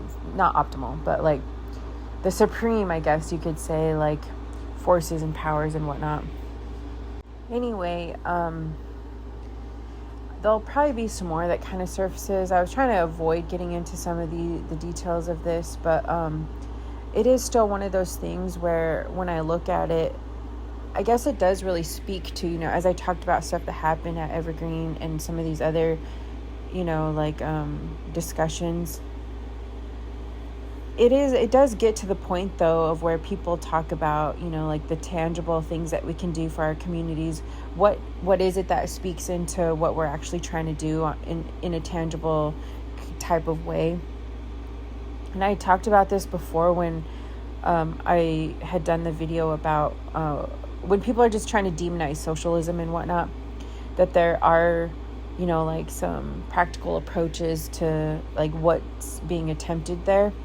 And that it's not like because I think sometimes people think it's just this like capitalism versus socialism. And then in practice, it's not really just those things, because even capitalism and socialism can be weaponized, can fuel improper like markets for certain schemes, and doesn't really track all the way down to optimize life and whatnot. And so capitalism and socialism on their own are not just that which generates some kind of corrective measure. It's like, what is it serving, right? And what is it developing? And so I was also saying, like at some level, some of what we're seeing with socialism isn't just this idea of battling private property. I mean, you'll have to maybe go listen to some of those videos. But it is, I basically just kind of summarize that at some level, some of the shift that people are taking is that some of these approaches actually are concessions.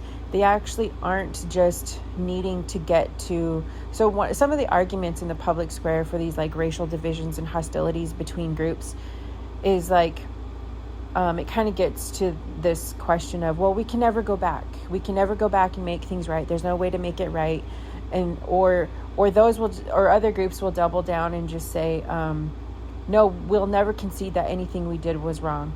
And so that we don't have to get caught up in this kind of like battle of morality, whatever, we'll just try to justify and rationalize everything that we've done. And then that becomes an influence on how they interpret God and whatnot. And they refuse any of those other corrective measures.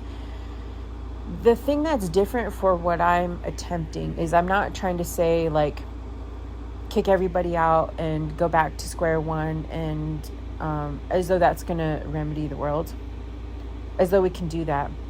And I'm also not trying to like justify and rationalize it away by saying, oh, this is actually what God wanted us to do. The thing that I'm trying to bring to the table, if I were to somewhat simplify it, is, like drawing upon what various contributors that I've kind of sorted through and also some of my own convictions have introduced is, for one, understanding that some of these measures within some of the a corrective approach or a helpful approach within the Democratic Party is getting away from some of these just continual battles. The actual approaches are a concession.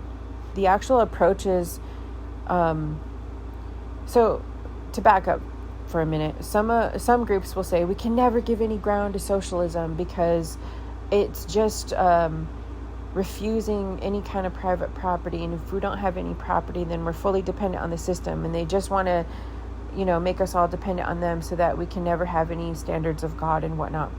In some ways, there is that past where some forms of communism or socialism were very much weaponized directly against other groups that had investments in certain bankings or properties and whatnot. But there was still very much a divisiveness there. They were mutually weaponizing, they were caught up in power struggle battles. But when we're talking about socialism now, democratic socialism, it doesn't automatically mean that groups are trying to undermine the ability for anyone to have private property or to make everybody totally dependent on this control measure of the government. It really is like a mixture of certain forms of capitalism and democratic socialism, where it allows for private property and whatnot, but it also allows for an equalizing of approach to people with inclusivity and whatnot. And instead of battling to destroy everything, it's reaching a consensus and allowing concessions to say, here's a starting point for justice and fairness, so that going forward we can all have levels of investment and then start to be integrated into society. It actually is a concession, and instead of perpetual battles and warfare. Whereas because other groups are refusing to concede and formulate this mutuality, they approach it as though it's a full threat to everything that they believe in. And in some ways it kind of is a threat to what they believe, because if they've come to believe in God based on these occupying forces and dominance, then it does call into question having to shift and change from that, so that they could de-escalate and start creating these mutual life measures. But it doesn't mean that it's trying to create torturous, threatening conditions. It just calls them into account to concede certain types of negotiation as well. And it actually is diffusing hostilities. It actually is releasing from the ability for perpetual battles and warfare. And so when you see it in this other approach, as I'm making reference to, then you see that it has the potential to allow for inclusivity and allow within inclusivity and certain reforms within the government that allow people to start being invested in and included within it over time, has the potential for those more equalizing factors. And it's some of those that people are requesting through the political process that are being refused, because people continue to keep making it this either or battle. And they incorrectly have this resistance, toward compromise. But I tend to think it's a beneficial compromise, because it's reducing perpetual battle and warfare and dominance at the supreme level, and helping set in motion de-escalating and whatnot, and helping to provide processes by which everybody can have these transformative approaches to what diffusing these tensions look like and are like and whatnot, and making amends for things. I think at some level, one of the concerns as well, in speaking to this topic, is that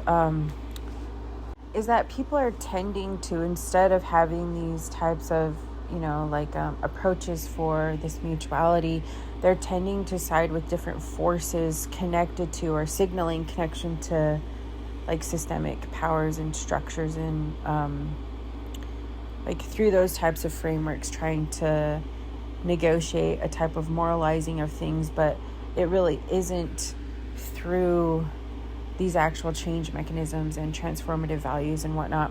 So anyway, there's a lot to consider there. I think we're coming a long way in having these discussions. Hopefully this kind of diffuses different ones that had been instigated and caught up in some of these tensions and whatnot.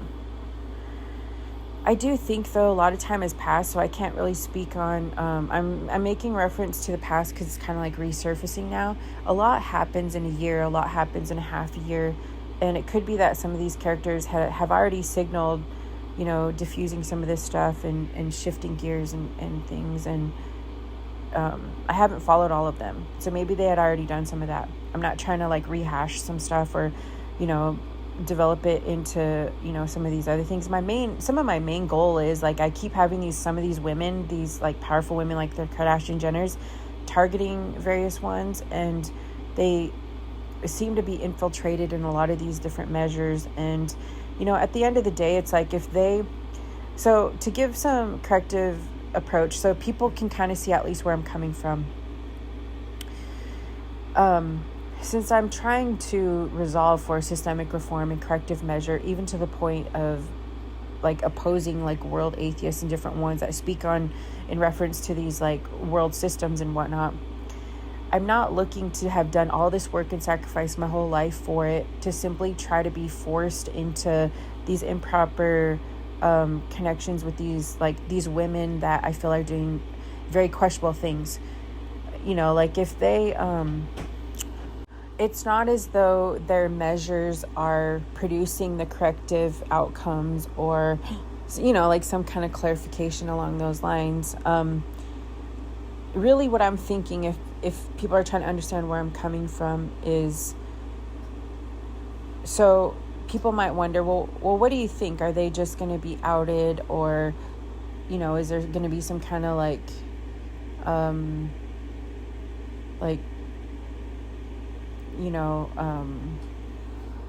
attack on them or something? And it's like, that's not what I'm not seeking for those things.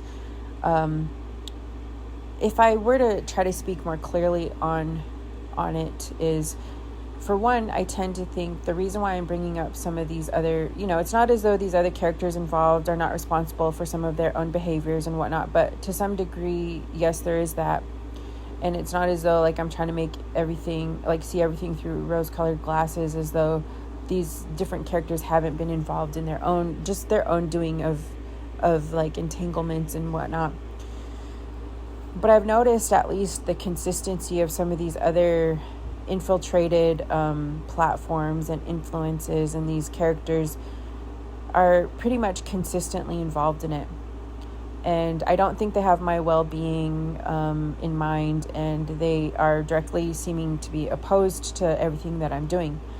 Even if it ended up that they destroyed me or, what have you, even just like hypothetically speaking, that's not going to result in the systemic transformative outcomes. It simply just perpetuates the same thing as it's always been in these corrective measures.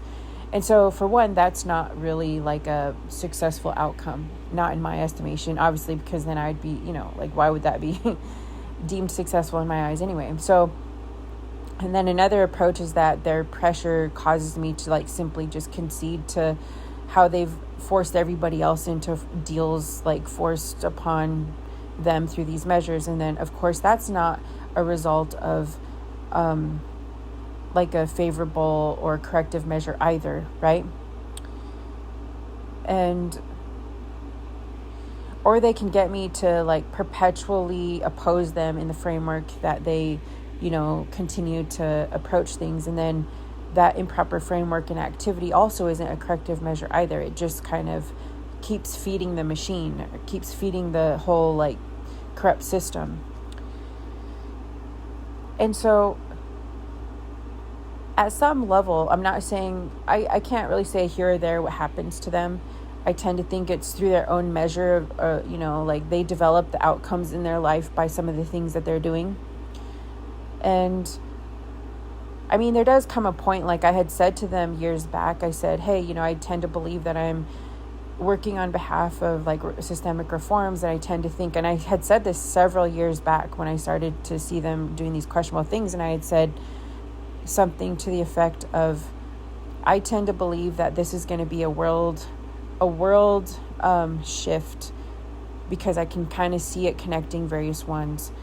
And you can decide what part you're going to play in that. If you're going to be a part of history being made known, and you play the part of consistently resisting it as it's kind of being developed, and then that will be you writing yourself into history as that character. And is that what you want? And I had said this stuff before, and they just like persist in doing these things, right? And then try to shift it and write it into these moralizing stories and all of these other things, but still not really the outcomes of transformative value, just consistently developing these pressures and whatnot, whether it be connections with Israel or various ones. And, has seemingly just kind of going forward with all of these things.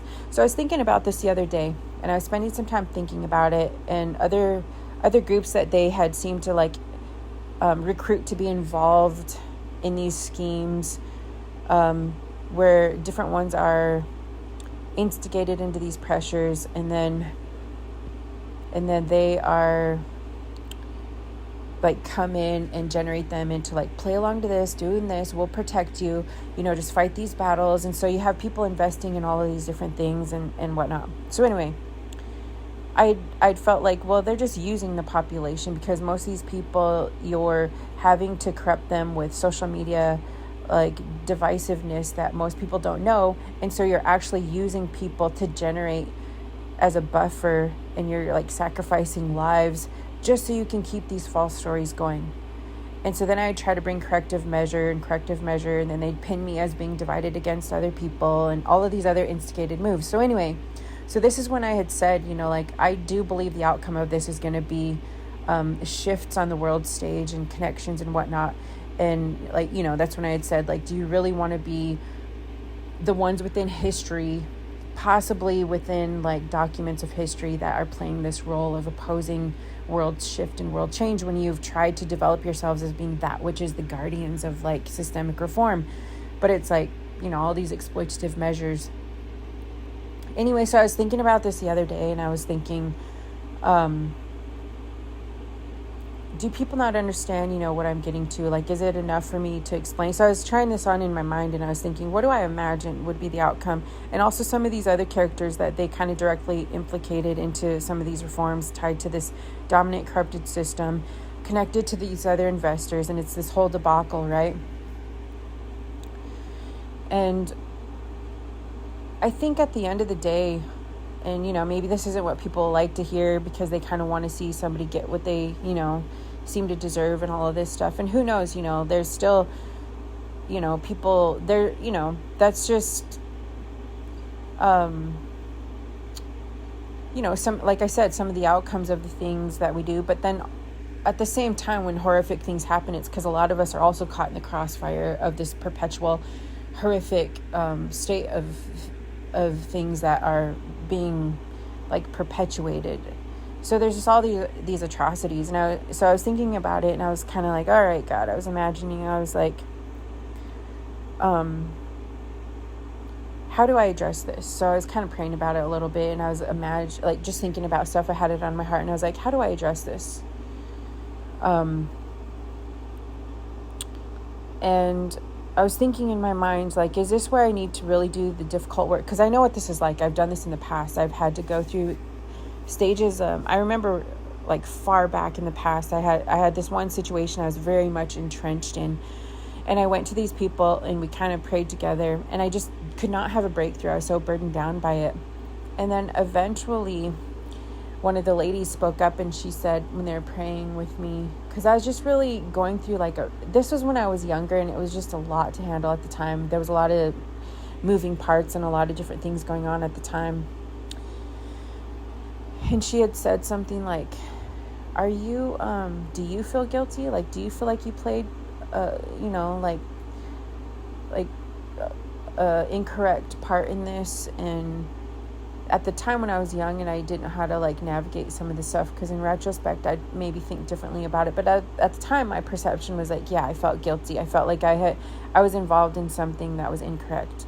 And I said, yeah, I actually do. I feel bad about the way that I responded to it. I feel bad about, if I had it to do over, I would do something different. And so she was like, that's probably why you're like having a hard time having a breakthrough, because you feel like, like you're just responding to the outcome, but you're not really like kind of being clear about the part that you played in it.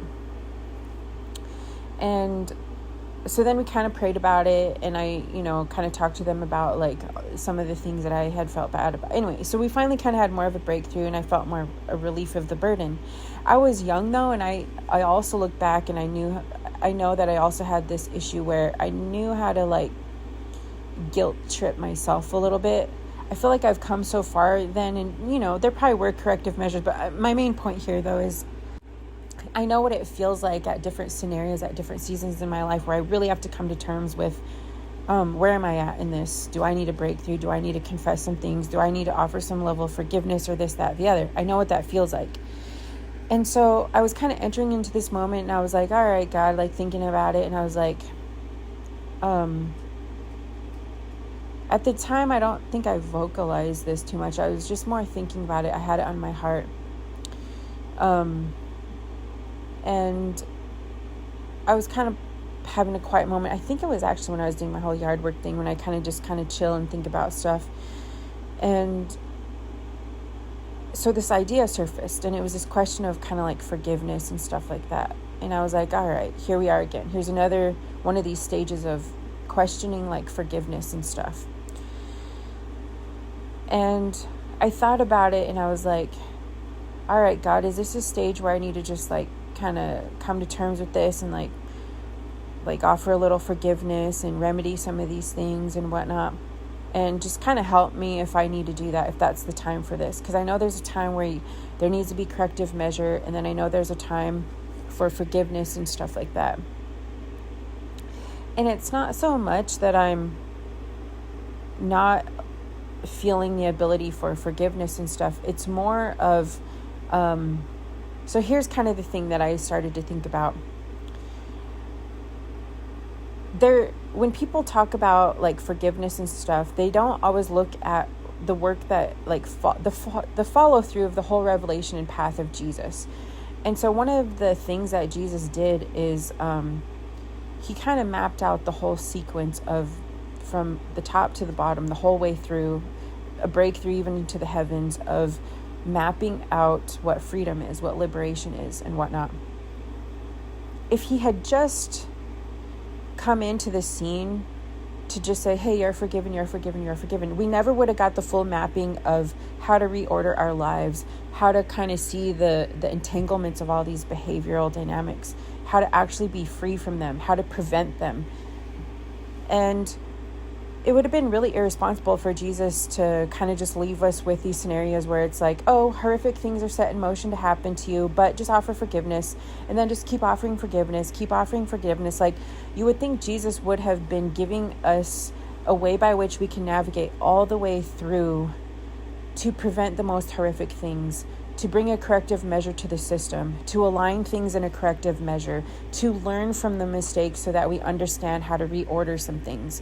And so as I was thinking about that, I was like, Jesus didn't give us the example of just saying, just forgive. I mean, he allows us to have grace to navigate through stages of working with others and welcoming them and whatnot, or responding to stages of progress, even when it's not perfect progress, so that we can still align things, so that we're still making those corrective measures, so that it means so much to us to take it so serious about people's lives and the quality of it, that we work to prevent that happening again, that we understand from the situation that we don't do that again, that we actually work to prevent the harm on people's lives and all of the other ways that it becomes entrenched in all of these things, right? And so as I was thinking about that, I was like, no, I don't feel this conviction that in this work that people know that I'm doing, and the forces that are coming against me, they know that that's what I'm about, and they're refusing it by all of these other measures. So it's not the testament for me when people know I keep saying over time, and they've said it, they've known that this is what I was about. For me to concede and say, oh, never mind, it's not about the system. It's not about corrective measures. It's not about alignment to God and whatnot. It's just about like forced pressures from world dominion to force me into like these other types of improper concessions where I try to say that something is reform when it's not. Or I try to be manipulated into like types of cheap forgiveness that bring no corrective measure, no spiritual freedom, no alignment, and no freedom for the captives, like it says in scripture, no spirit, like spirit of liberation, none of these things. And so, no, I don't feel like, I don't have this sense of like this activated vengeance where I'm trying to like dominate over someone else with other forms of domination. No, I'm not. I've done a lot of measures of seeking humbly to bring corrective measure and whatnot, to call into my life the disciplines of not just exploiting other people or lying or scheming or taking upon my life these other cheap measures and whatnot. And so as I was thinking about it, I was like, no, I don't feel like God's calling me to say, oh, it's fine. There's so much pressure. We're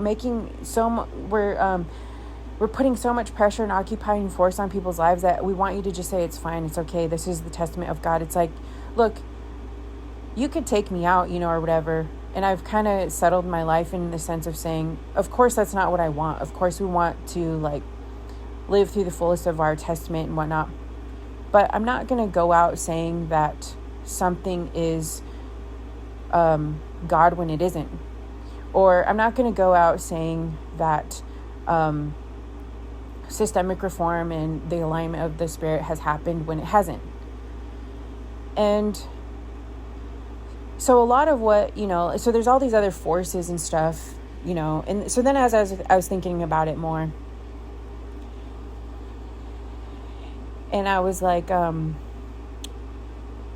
maybe people are saying, well, you can de-escalate this or de-escalate that. And it's like, I'm not really escalating anything, actually. If people came to me and said, if people came and negotiated with me, I would still be in the sense for progress.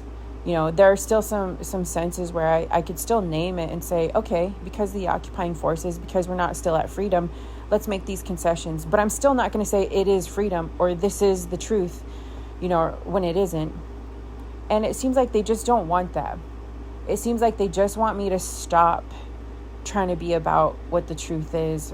And they started these opposing battles and mounting these other forces and other things. And they just have this strange fixation that really seems to be what most of it is about. So as I was thinking about it, though, and I was calling to mind some of these other behaviors and other involvements, and I was thinking in my mind, I was like, what does it look like then? Like, what does it look like at the end of the day if there's a corrective measure? Like some people, because there's been so much loss and heartache, they maybe want people to get what they deserve and all of these other things and whatnot. But then when you think about it, at the end of the day, it's kind of like something that I kind of look at. So here's a few things. There is a sense where in Scripture, the things you do, you put yourself in a situation to get kind of like the feedback loop of the things you do. There's other things in life, though, where not every bad thing that happens is attributed to the things you do. It's systemic occupying forces, things waged against you, the horrific things that happen. We see that also in the message of Jesus, right? The things that happened to him are not attributed to the things that he had done. The things that happened to Jesus are attributed to the occupying dominion forces. So there's differentiation there, right? And you have to kind of differentiate between those things and between the different stages of those effects. But at the same time, as I was thinking of some of these characters, and I was thinking, all right, is there, does God want, how do I approach this, right? I still feel the conviction that a lot of this is wrong. If I stop today and I, no longer argue this case, horrific things can happen to people. Horrific things are already set in motion to happen to other people. And it just doesn't bring corrective measures. So that just doesn't seem to be the thing, right? And so I was like, all right, God, though, do you want me to, where's the conviction? So as I was thinking about this, one of the things that surfaced in my mind was think of the story documented in Scripture. There's certain documentations throughout Scripture that have been useful for people to map out this continuous change in these storylines. And think about within Scripture, say for instance, like Herod's wife, and what Herod's wife had done with her daughters, or her daughter, to John the Baptist. And I'm thinking about that, and I was like, okay, I'm thinking about that, and it's like, are they still documented history as playing that role? And I said, oh yeah, I was thinking to myself, yeah, they are. They are documented in history as playing that role in relation to what Jesus was doing, in relation to what the spirit of the movement was doing. And so then what surfaced in my mind was like, well, if they can be documented in that role, in understanding this whole mapping out of this interplay of what was happening with what Jesus was doing, then can't other people be documented in the role that they're actually playing in those things? And I thought, yeah, they actually can. If it can happen within the documentation of Scripture and other storylines and they are actively playing that role, then isn't it true that they can be documented as having actively played that role? And then I was like, okay, that's true. So then what does that say to the testament of what they're doing? Is it wrong? Is it incorrect to document them for having played that role in the grand scheme of things? Or is that the role that they're playing? So as I was thinking about that, then it becomes obvious, like, yeah, they're choosing to play that role. They're choosing that that's their interaction at the time of history when things are taking this like pivotal shift, right? This profound shift on the world stage. And so I thought, okay, maybe they're just wanting to play that role. They seem to be hugely invested in wanting to play these certain roles in the grand scheme of things. So then as I was looking at, like other characters and different ones, I was thinking, would I have liked to have them change? Would I have liked them to play a different role? Of course. But are they? No. And so if, like in that we fashion ourselves after the message of Jesus and we strive to be in the spirit of that correction, if others choose to play a different role, that's the role that they're playing. So yes, as I was thinking about that, I was like, okay, then that seems, and so then I was thinking further about it and I was like, well, what do I think about for the outcome of some of these other characters? They seem to be manufacturing this sense where, if I don't just concede to something, then they keep manufacturing it as though I'm generating these things and I'm not. And so then I was kind of considering in some of these other instances, like, what do I envision the outcome there? And I think at some level, there's some deception going on. There's like intentional deception going on in their behavior.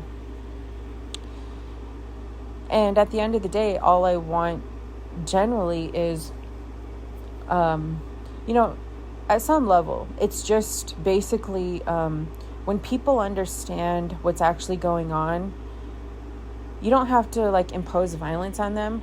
A lot of the violence that they're generating is to deflect so that people don't know what they're doing. And so what they really don't want is for people to know what they're doing. And even if, so I was kind of imagining at the end of the day, it could end up being that if they continue to refuse to be dishonest, but as the truth comes out, they're just going to play that role. I don't need to attack them. I don't need to place all these excessive pressures or all these other things. They simply are just going to have to accept that they played a deceptive role in things, utilizing systemic pressures and powers that are kind of being revealed as, the dishonesty that they are, and trying to like live out their days having played that role. And not giving them or generating them fuel to like deflect it on me by saying I'm attacking them or anything like that. And that's just kind of what I imagine. That's how I envision it, is that there is a revolutionary gain in just simply continuing with the systemic reforms, and that will just speak on its own. If I were in that position, if I were being really deceptive and dishonest and it started to come out that I had played a huge role in fueling a lot of major conflicts that harmed a lot of people's lives, and then I had to kind of come to terms with saying, okay, it's not so much that people are attacking me. I'm not going to give excuse that people are attacking me or attacking different ones. It's actually that I was dishonest. And then if I have to just like live with that and then people aren't attacking me, and then my loved ones are realizing, oh, you're not being attacked or anything, you're just sitting with your dishonesty. For me, I feel like that'd be so difficult to handle. I would have to just kind of really have a come to Jesus myself and just be like, man, I messed up. I lied and schemed. I was acting like a coward. I was throwing people under the bus. I was infiltrating all of these networks. I had my own like arrogance that I was trying to preserve some kind of historical tension and conflict and whatever. And I just should have just surrendered it. I should have just not done that. I should have just been more courageous and made corrective measures and had the proper discussions. But instead I generated a lot of hostility through a lot of deception. I threw a lot of people into that, And so at the end of the day, I just kind of feel like that speaks for itself. So there really is a freedom that will come from continuing in systemic measures. So anyway, I was kind of thinking about that, and that's what I kind of came to terms with in terms of this situation is it really is just one of those factors of like a lot of deception. And I just feel comfortable in continuing to go forward in like what the truth is. And it doesn't mean I'm going out to do like major slur campaigns or anything like that. In some of these situations, though, it really is just a sad, it's really unfortunate because there were so many opportunities for it to have been different. And, maybe people will come to terms with it. Maybe they'll start working it out among themselves and, maybe realizing all the levels of deception they were caught up in. And maybe there'll be some kind of corrective measures there. But I think for me, what I'm resisting and what people need to understand that I'm resisting is that other groups come in and they attach these pressures onto other pressures and other pressures, and it really just functions to continue to attack the ability for like the more legitimate corrective measures and kind of draw me into a story of pressure points to make me participate in something that's not even really about what I'm about. And so I just continue to be consistently a part of what I'm about, and a lot of these investments and stories continue to try to direct it into these other measures. And I think ultimately what you kind of find is, kind of what I summarized before is like if you can take back and pull back all the occupying force and the world dominion system that I make reference to, and various ones trying to make allies among that, it's those things that are feeling more and more conflict. It's those things that people kind of draw upon themselves to put pressure on other communities because they don't really believe, when they're doing that, it's as though in practice they don't really believe in the corrective alignment of other things. They don't really believe in that like receptivity and corrective measures of some of the work internally that we're actually trying to do. And instead they just transfer around violence upon other groups and put pressure on them instead of just really doing that, like the reform or like spiritual alignment work that we're seeking. And so for me, I feel like I've been really consistent with that. And so anyway, I'm just kind of saying that I don't know at this point, like the next thing that's going to surface. I keep thinking I'm at the last part of this series, but there's a lot attached to this. So hopefully this is helpful. Hopefully this kind of explains a little bit where I'm coming from. Still just chipping away at these like systemic reforms and whatnot. And so I'm going to leave it at that for now.